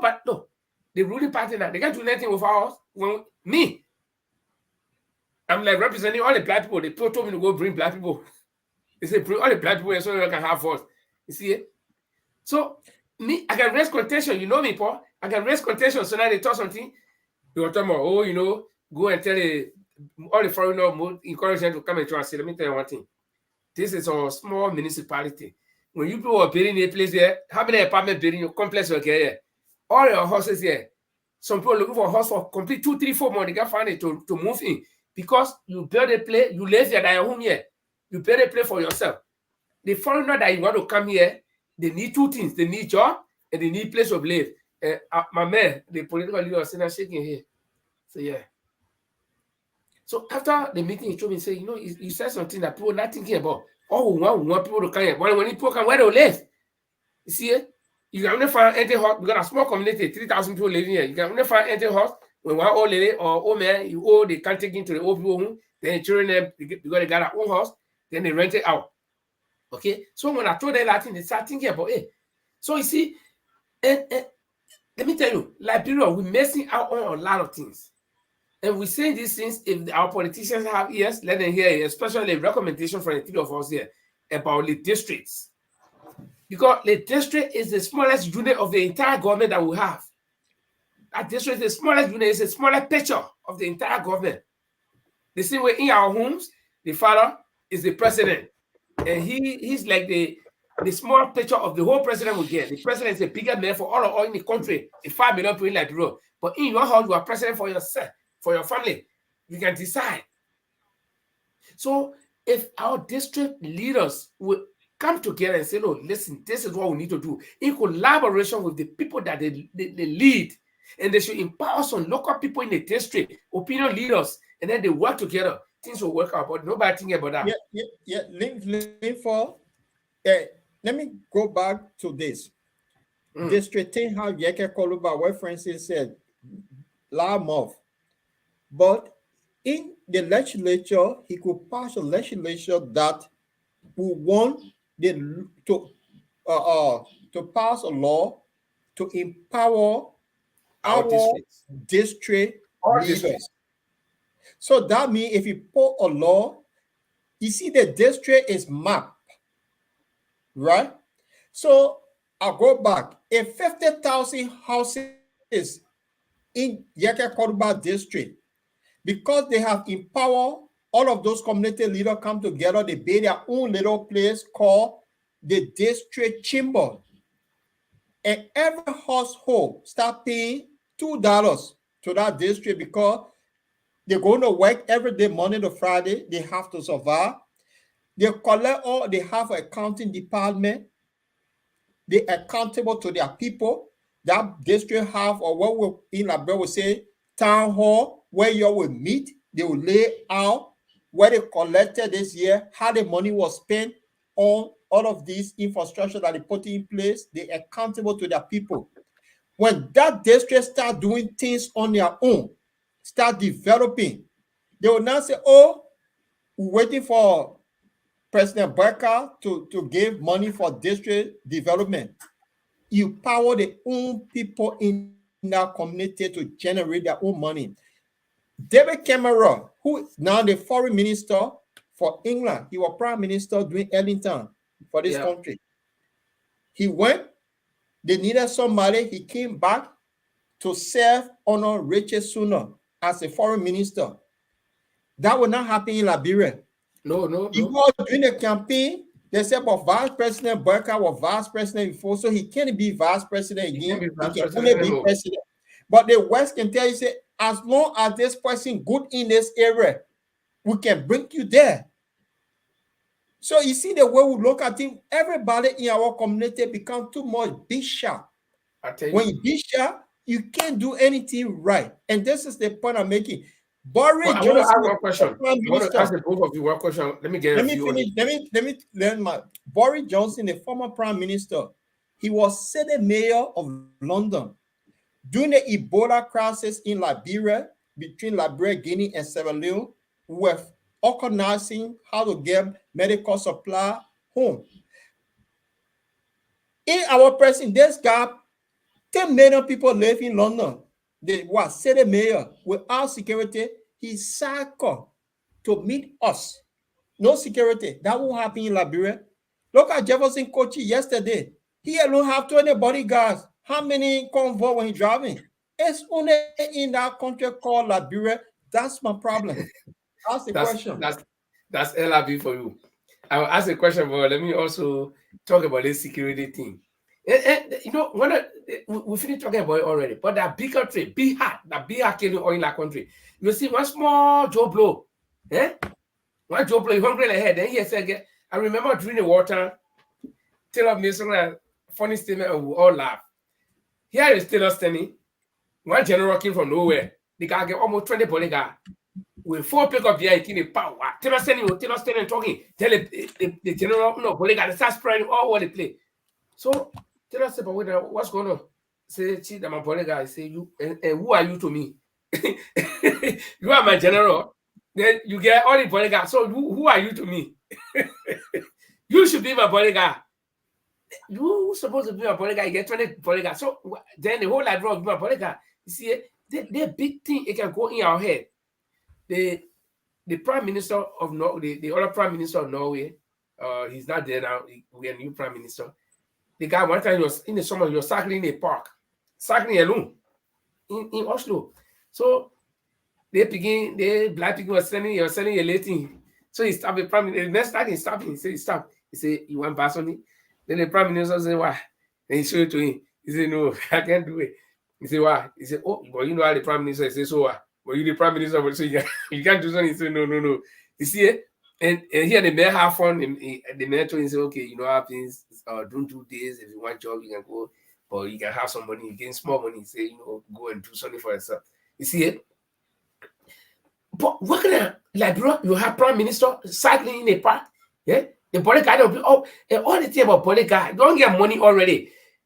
You know, you go to one small office, you see the minister office, you see the minister secretary, the secretary, assistant, then one guy standing to the door, I know the minister of bodyguard, then another, somebody there, the senator, then somebody who can carry the letters from office to office, you know, because I tell you before, the former Internal Affairs Minister, Edward Sacco, when he was there in 1981, the only time I ever worked in government, I ever ate government money at the time because I was a student and we used to do vacation job. The old man, the late Louis Q. Bailey, may his soul rest in peace. He was ministerial investigator. I was working in his office. And he was the one that raised Edward Sacco. So Edward Sacco was a father. So he used to tell me, say, go to my son, go take care of the people, tell him, just give the people, you see what you do. Okay? So, you see, I know the bureaucracy. And in our office, we have our papa, Mr. Bailey. Then his secretary, Alison, 2 days late. Then Mr. Bailey, Unson, Akabo, he too late. Then we have one guy, Lee Zaulo. Then we have LSC, who was the secretary, plus me. We're 6 people in one small tech office. So how you expect in Norway, yeah, 6 people, the whole company, whole big company, 6 people, especially in this technology age, when we get your whole office in your mobile phone or on your laptop, then you board in the government, you inflate the payroll, and you're not getting extra money. You gotta go back. So our problem is big, my people. We need to cut down and we need to be innovative. The innovation can come in several ways. Say, look, this central government thing is not working. So let's go to the local government system where the municipality or the community will be responsible for themselves for that project. When they receive whatever fund they can receive from the central government, they can maneuver it. They can also pay their own taxes. But people will not say anything, yeah, but they're not falling on any good ear. So, guys, I don't know. We got 30 more minutes to go. Anything special, Paul, for us?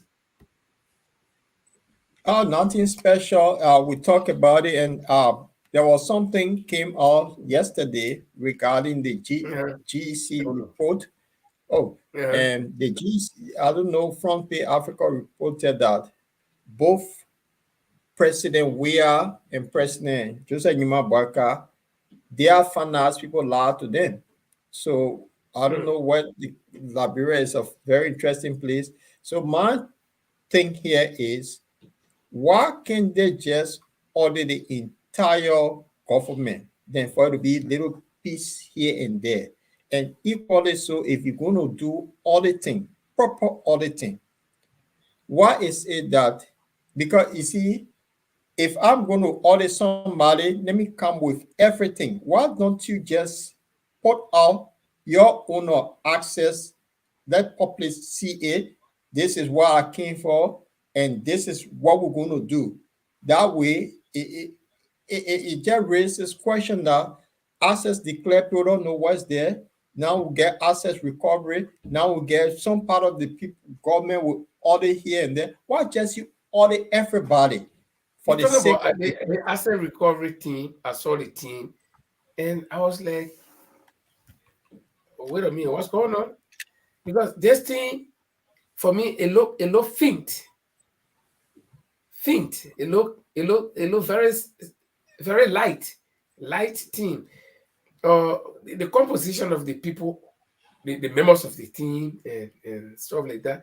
some of them private college with no experience. I mean, I can give one good example, or maybe 2 or 3 examples. The names on our list.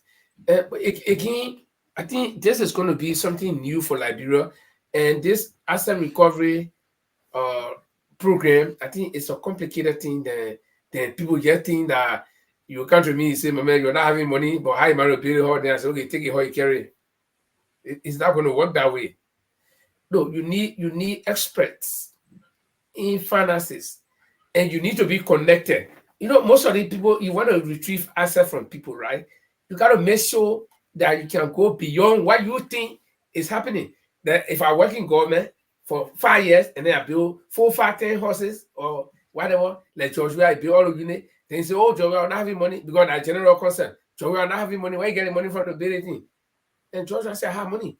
Then you'll go to court now. Because you're not telling say you're not having money and you say I get money, then you go take it all. No, you gotta prove beyond all reasonable doubt that you're not having money. And he also gotta prove beyond all reasonable doubts that you have money. And then you start to look. When you look, Joshua probably have borrowed money from some friends. Long time, just in that time when you're building a house, he borrowed money from some friends. He had to cover up. It can be a cover up, you know, money laundering. You can go and say, my man, give me some money. I'm not using the money, but just put it in my bank account. I will steal money and pay my horses. I'll get your money back. But let the record just be there. So how can you prove it? That this man will not having money, own money to pay a horse. So this is a complex thing that people are playing with. And the thing they'll just come and say, oh, Jefferson Koji, or what they got in Nathan Mange, mother, die, he pour in, how they call that thing? The Muslim. And you know, mostly. And then you say, oh, that library money he used. Then Nathan Mange say, okay. When my mother died June 1 or one month, this and that, the day my mother died. And when I started paying it, I was paying it this time. And when check my bank account, how much money was there at this time? And I borrowed money from a friend. Oh, so what you say now? You say, no, you're not going to borrow money from your friend? And I'm just using example, Nathan Magay, I'm not saying it's true. Then Nathan Magay said, I borrowed money from my friend. But in essence, Magay is not using that money. That's just a cover up. After I finish getting the money from wherever you're getting from and do all that thing, he said, man, come for your money, yeah, on a cover. He give it to you.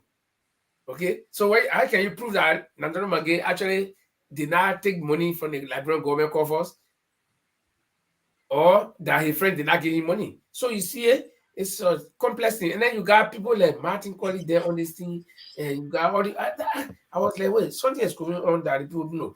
George, we started this thing here. Serena Seafors and the other Laumore councillor, how you call him? Arthur Johnson. Arthur Johnson. They were on it and they were talking. We'll make sure that no student will remain until it died even before they started. It died before it even started. So we're waiting to see how it's going to be. And the point you struck about, asset declaration. You want to go order somebody, nobody even know what you get when you came to power. So I think it doesn't make sense. Declare your asset, you have declared, make it public. Let people see it. Then we'll know, then we're starting from somewhere. Then they Joe Blow dealing with. They Joe Blow, they're going to, other people will know what they Joe Blow again. Yeah? Let me add something on it. You talk about George Weah, the 27 or 29 condominium. Nobody can prove it that it was not his own money. Because why? He didn't declare his asset for the public to see it.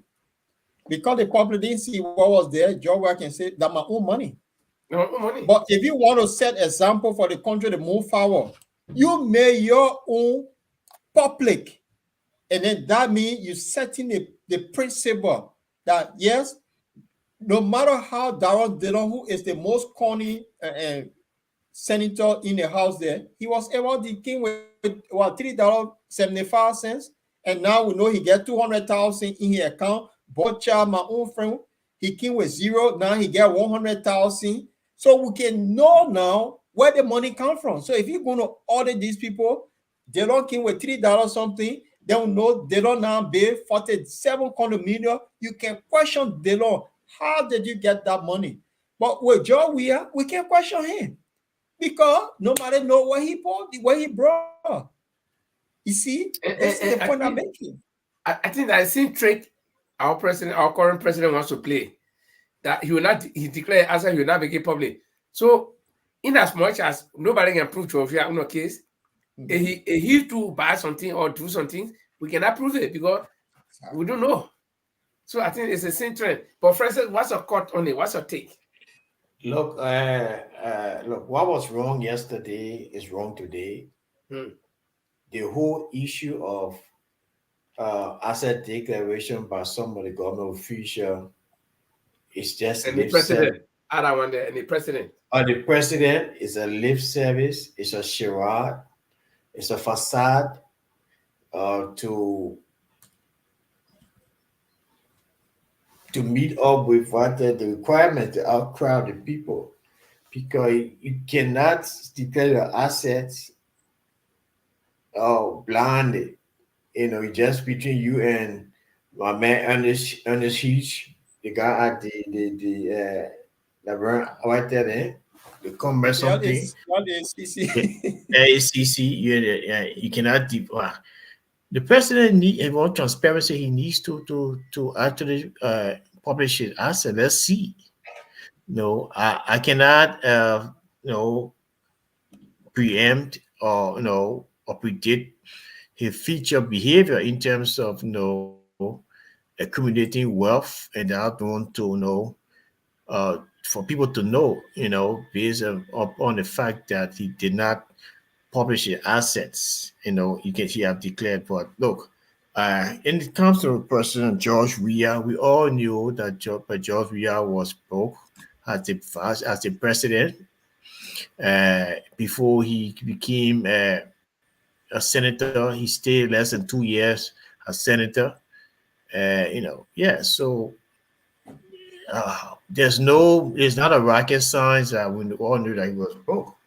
But in short, that you see, I agree. The point. This is where if you want to retrieve Georgia property, it will be difficult. You gotta. I agree with you. You can't go stay in front of the court because Joshua will sue you. So you can't go stay in front of the court and say, "Yeah, we know." They say, "Okay, how you know? Bring your document." That won't be anybody here to know what there.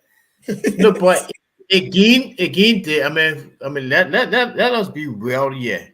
There are ways. There are forensic ways of investigating that this person did not have this amount of money in his account. You gotta find that. You do not have that money. Keeping the money in your house. If you keep the money in your house, it's a crime too. Because all money should be through the banking system. All money that you own should be channeled through the banking system. And if you really want to go down on President Weah, you can track his accounts from the states or wherever he has a current account. And don't forget also, I told you that Weah could cover up. He could borrow money from somebody and say, "My man, president, can't guarantee me. I want to do this. Yeah, give me the money. I'll give you it back." So then, it could be. It could be. It could be. So, but then it's difficult to say those things back. When actually, in reality, George just borrowed that money. We just saying something here. We're not saying the fact. George just borrowed that money to cover up. Then he stole the library money and paid the hallway. After that, then he took his car money and gave it back to him. And then, so what we'll do, we can't take it because the record will be showing that he borrowed money or he had money to do a project, whether he borrowed or not, but he had money and he will check his bank account and the bank account testify to that. So it will be sticky. That's the point I'm making. And then the second thing you make a good point. As a good point, you make it. It's very important.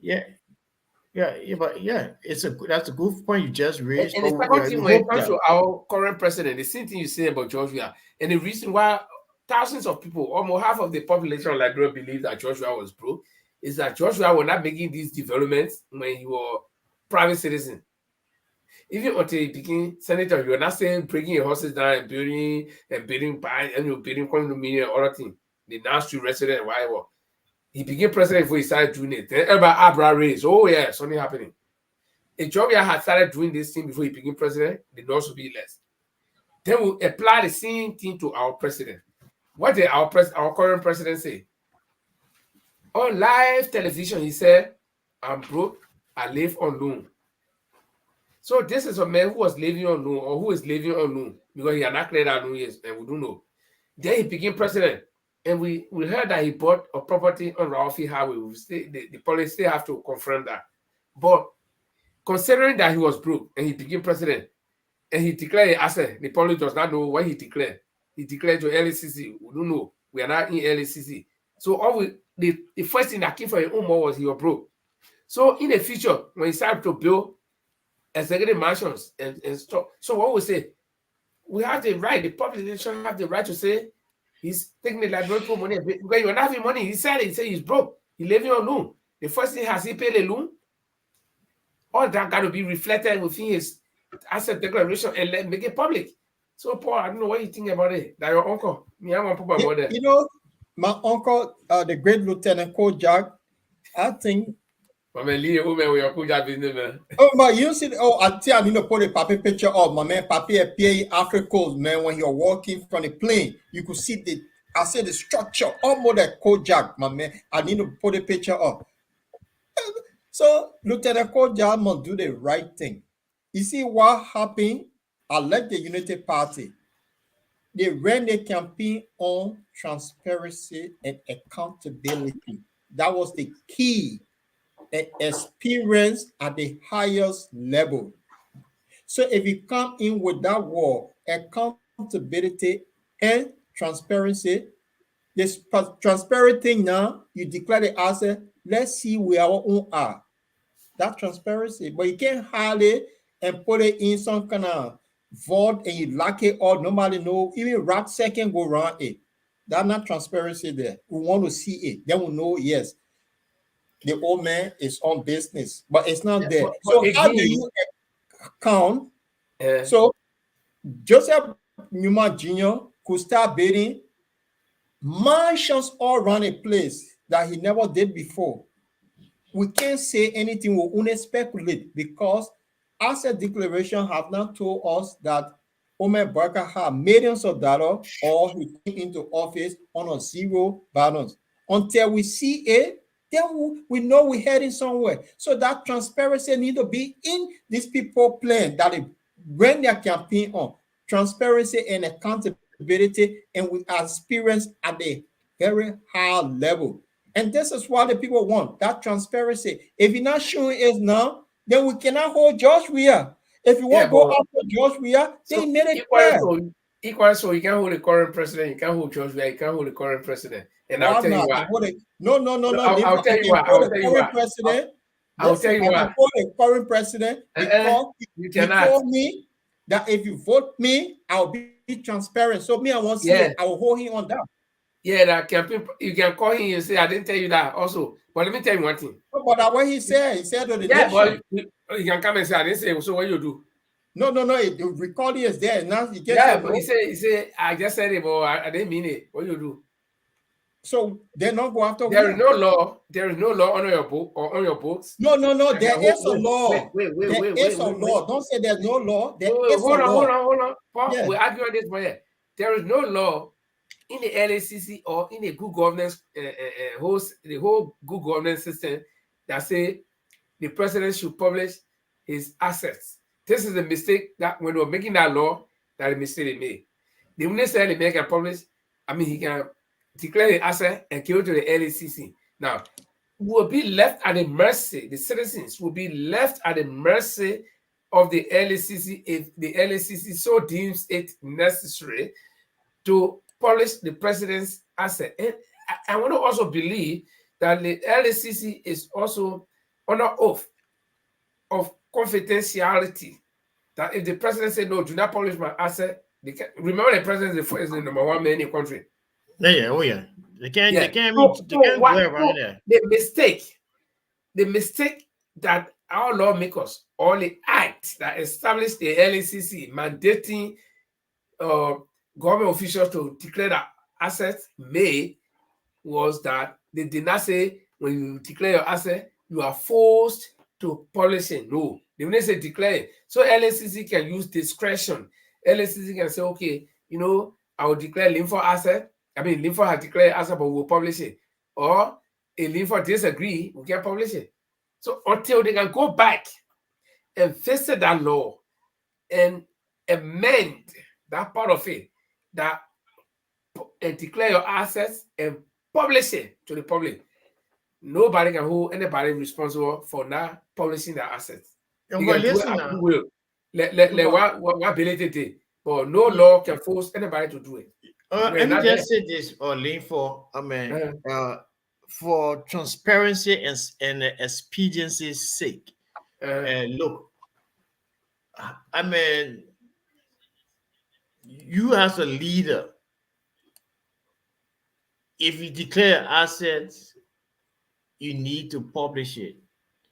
It does not necessarily. It does not have to be written in. No, you don't need to publish it. You should publish. No. You can. You can publish it if you want. Yeah, I'm saying, but I mean, as a lead, I mean, so what's the essence? Just tell me something. What's the essence of declaring your assets and nobody know what you have?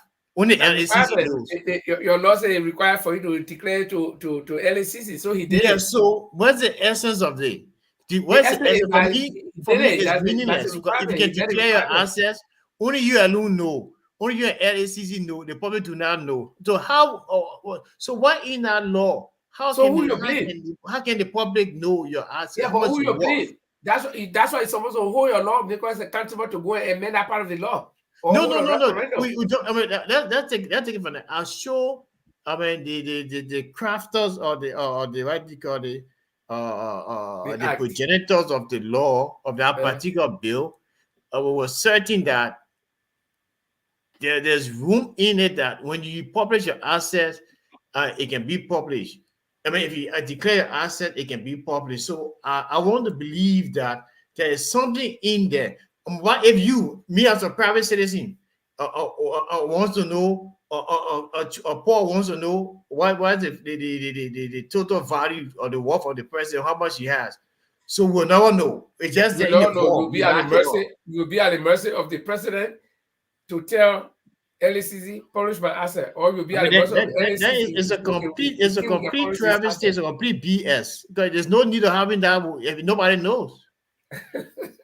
So you see, the point I'm making, I'm in 100% agreement with you guys, but this is a law. So like Musa Benedict always says, the law is the law. So I'm following the law because we cannot go and hold George Weah and say, my man, why you publish you declare your asset, but you publish it so we can see it. George Weah said, but there's nothing that compels me to do it. I can do it. Exactly. But what I'm saying, Linford, maybe you and I, we are just on the peripheral, we're just on the surface. There's something in there that might.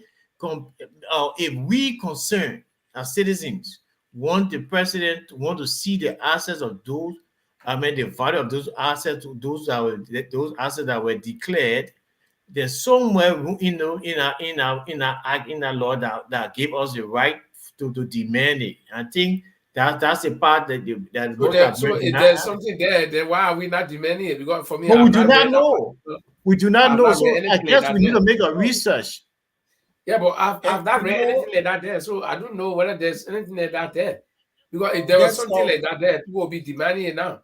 But you think why are people mute? Because there's nothing to back their argument. If we argue like that, we must go in a law, in a particular act, and pluck up that part that says that the president must or anybody must. I'll do a research on it and we'll talk about it the next time.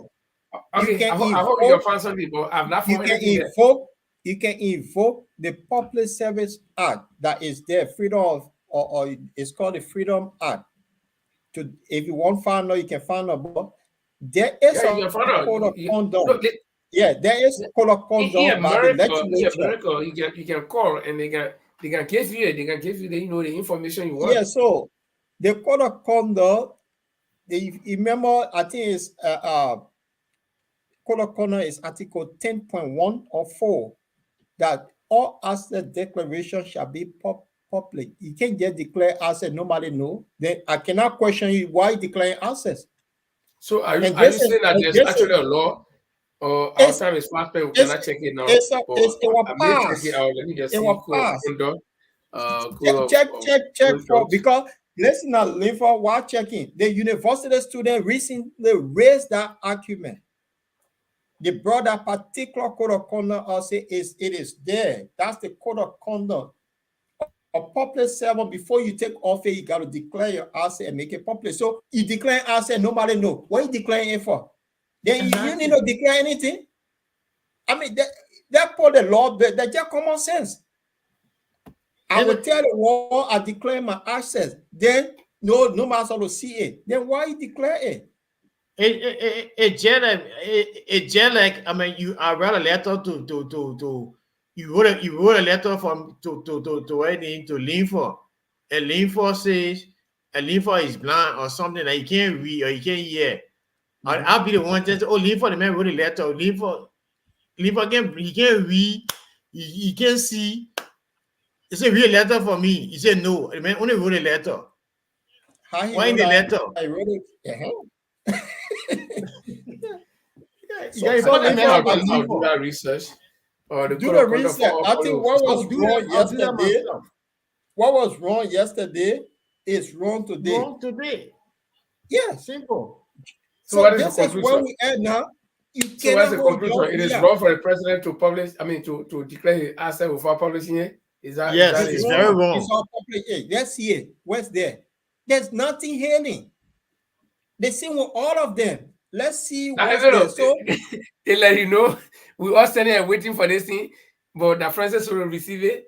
Then they wrap in the envelope. Go to Francis. Ali, we saw that they go to Francis, but we know what inside. I'm not Francis will open that envelope. You know, and Francis not supposed to go and tell anyone what's inside. Well, even that plain plastic that wrapper told me nothing in there. Yeah, carry it. Ali, the requirement is that you receive it. So oh yeah, you receive a blank document. But the envelope, Francis can't open it. He know what in the envelope. Or Francis receive it. Well, I see it by blank, so I can talk it. Yeah. But I think, guys, I save my job. It's been a wonderful show tonight, you know. It's been a wonderful show tonight, but we want to again recognize our ladies, all women of Liberia and the world at large. Today is International Women's Day. So the women you see on the screen, they are Liberian women, but we are extending it to all women in the world, everywhere. So you are great. I'm a woman there to my wife and my children, my beautiful girls. Oh, you got no boy? I got one boy. Oh. I got 3 boys, so can I exchange? But Francis, will you agree with us that Liberian women are the most beautiful women on the planet Earth? Well, I can agree with you partially. My wife not Liberian, she's beautiful. Okay. Your mom is a Liberian. My wife is not Liberian. She's beautiful. May I ask if you can allow me, where is she from? My wife from Kenya.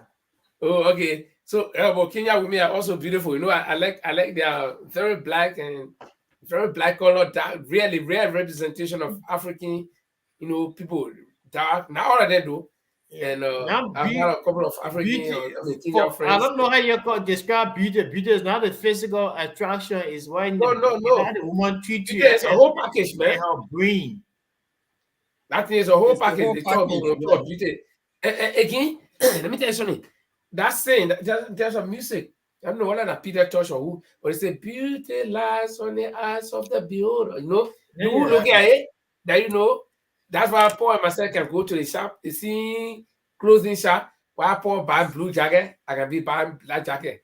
Because beauty lies on the eyes of the beholder. You look at it, that you know what is good.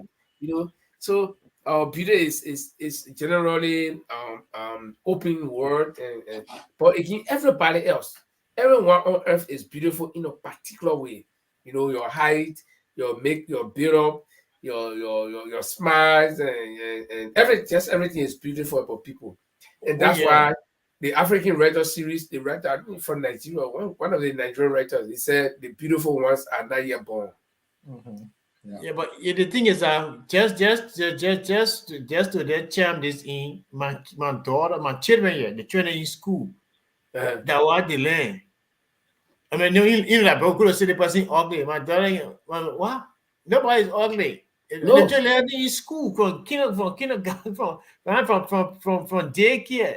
Nobody ugly. You're not brother with the other person ugly. You never hear the word men say nothing. No. And First, I think the same system is in Sweden. You know, these people, the Scandinavian, they are people who are proud of what they do. Or they're proud of their people. You can see the crazy one said they will say be proud of him. I remember when I was playing football. I came here, I was young, so I played football actively for my country. We were playing at the country level, but we were playing at the district level. Then we can go to the country level. So the boss, some of them don't even train. They will be behind the car all day while we're training. The few of us, when we go on the football field, they come from directly behind the car. You can't, they put uniform on, you go. I mean, they put the chest on, you go. The man and the goalkeeper will be one-on-one. Then he ring bell, he makes the ball. Then they say, they clap for him, yeah, bro, beyond, bro. See, people encourage their people. Like, bro, what would you say? Boo, boo, discourage a person. Yeah. But the people will encourage their people. You do bad, they say, yeah, you can make it, try. You can still make it. You did well. That's what I've learned this year, that I don't bring anybody down. I don't let them. I mean, we can talk all this on the show, so now we talk the run that people do, but to look at somebody and bring them down and say this person is like this, I find it, my tongue feel heavy to do that because I have learned it. There are a few things we learn here that just become part of you. Like you can't throw dirt in the street easily. No. People laugh at you in Liberia. People not laugh at me in Liberia. Say, make you not put anything in your hand for. But now, Pili. I was walking and I ate a candy. I embarrassed the candy they gave in my hand. I walked over trash can. I mean, banana Pili. I walk the thing in my hand, bro. You're looking for a garbage can, man. Oh, bro, you forget you're not funny. But guys, I think it was a good show tonight, and our viewers, we're very proud of you that you've been with us. I think tonight is one of the times that we've had a lot of people viewing, and don't only stop here, share the video. Other people can after you and view it, and you can go back and listen to some of what we said, and also analyze it for yourself, and especially the bit. I know you guys will come in, but let me just put this one on the table so we can close on it. The bit that the government should not only be based on the executive or at a higher level, the president's level, the vice president or whatever. Let the government, come down to the people. Let the government be by the people, for the people, and of the people. And who are the people in the district? The people in the counties, in the various districts, in the various towns.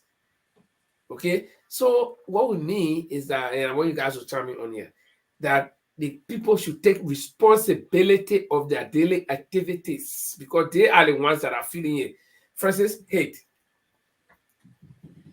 Oh, well, I think we're about to close. Haven't we? Yeah. It was just our final words. Yeah, look, we need to encourage the government and the people to try to create a little bit of flexibility in terms of the community being empowered to take some responsibilities, like small things like fire service. They have a fire truck somewhere, or clinic, and do business social services that will help the people. And then I think across the government, in the House of Representatives particularly, is overstaffed. I think they need to take some of their money. He go in the representative office. He has like 7 persons in his office. I know what they're doing there. They're all on government payroll, So I think I think that's a turning point that the government needs to cut down all these payrolls. People on the payroll which way, literally, not literally, that is taking away those money that is needed for development at the local level. Yeah. So on that note, again, I just want to thank you all, and look forward to see you guys next week. Yeah, by the grace of God. You guys have a good night. Thank you, Paul. Yeah, I would say thanks to our viewers for being with us, and regards to the district level and the fire situation in Liberia. And I think there will be my recommendation to the government or the lawmakers. Empower, let them have a legislature so we can have superintendents are elected to their posts. That way, when you elect people, they come with competing ideas. If you become superintendent, you will have an agenda how you want your county to be. And that superintendent will say, okay, from Maryland County, for example, we'll be collecting our own taxes that have nothing to do with central government. And we'll run the affair of Maryland. And that competing ideas travel across the country. Then the local, the how do you call it, the district level. In Maryland County, only got 3 districts. So imagine the 3 districts in Maryland County. District 1 have its own elected chamber.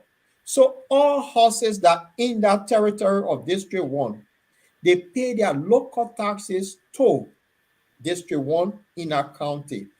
And that money the people are going to collect, they're going to build schools, they're going to have ambulance service, they're going to have clinic or hospital, and they will have other things that is necessary. They don't have to run to central government. The same money people pay every month to that district will pave their roads. They don't have to be quota, what we say in Liberia. That means the people have constant work. It also brings in employment. The youth that go around singing Moya Moya, they will have something to do. They may be a street sweeper, or they could be a garbage collector in that particular district, or they could be a receptionist at the local clinic, or they could be a janitor at a school, or the teacher. So you see the kind of employment that district generate from doing that when you empower them. This is where our representatives are supposed to now be looking at empowering the local community instead of giving one person big budget that it ends in somebody's hands, is disappear. And if the people pay their money every month, there will be some set of transparency, accountability of the money they pay. They have to break it down how that money was spent. So when you do it in a smaller community, people are accountable for what they do. So I beg in my government, the legislature, let them see wisdom and introduce something different. It happened in Sierra Leone, it happened in Ghana, Nigeria, our neighboring country. We need to adapt similar thing. So that's my appeal to the government. Okay, let me just before I close out, let me just work on the last 2 people that are just logged on, Sonny L. Brown and Prince Ofor. We encourage you to join us on Tuesday. We'll be here, or probably on Monday. Who knows? We can be here on Monday. This is the Bottom Line Liberia discussions. This is where we discuss the issues from the top to the bottom, and we give our opinions. And of course, in your ears, our opinion may not be right, but again, they're not wrong either. It's just how we feel about it. We will also encourage you as viewers to make your comments, give your opinion. So this is a family platform where we are like one people. We thank you for being with us. And Paul, you stressed one thing I want to tap it up. That is competition. The moment we introduce that kind of system, and people see District 1 is doing better, District 2 will say, oh, but we're not. In fact, the people in District 2 will start putting pressure. So you look at our neighbor there, they're doing it. Why we can do it? We can do more than that. When you go low, development start coming, all the districts. But as it is now, no innovation, no development, competition, nothing. So everybody just sit down and they accept what they have. So on this note, ladies and gentlemen, I want to say thank you for watching. My name is Linford Guer. Francis Mensah is there in Sweden, and Paul Lord is in the UK. And together with me here tonight, just giving you our own opinion on the issues that matter in Liberia. Until then, have a nice day, and this is how I would like to leave you.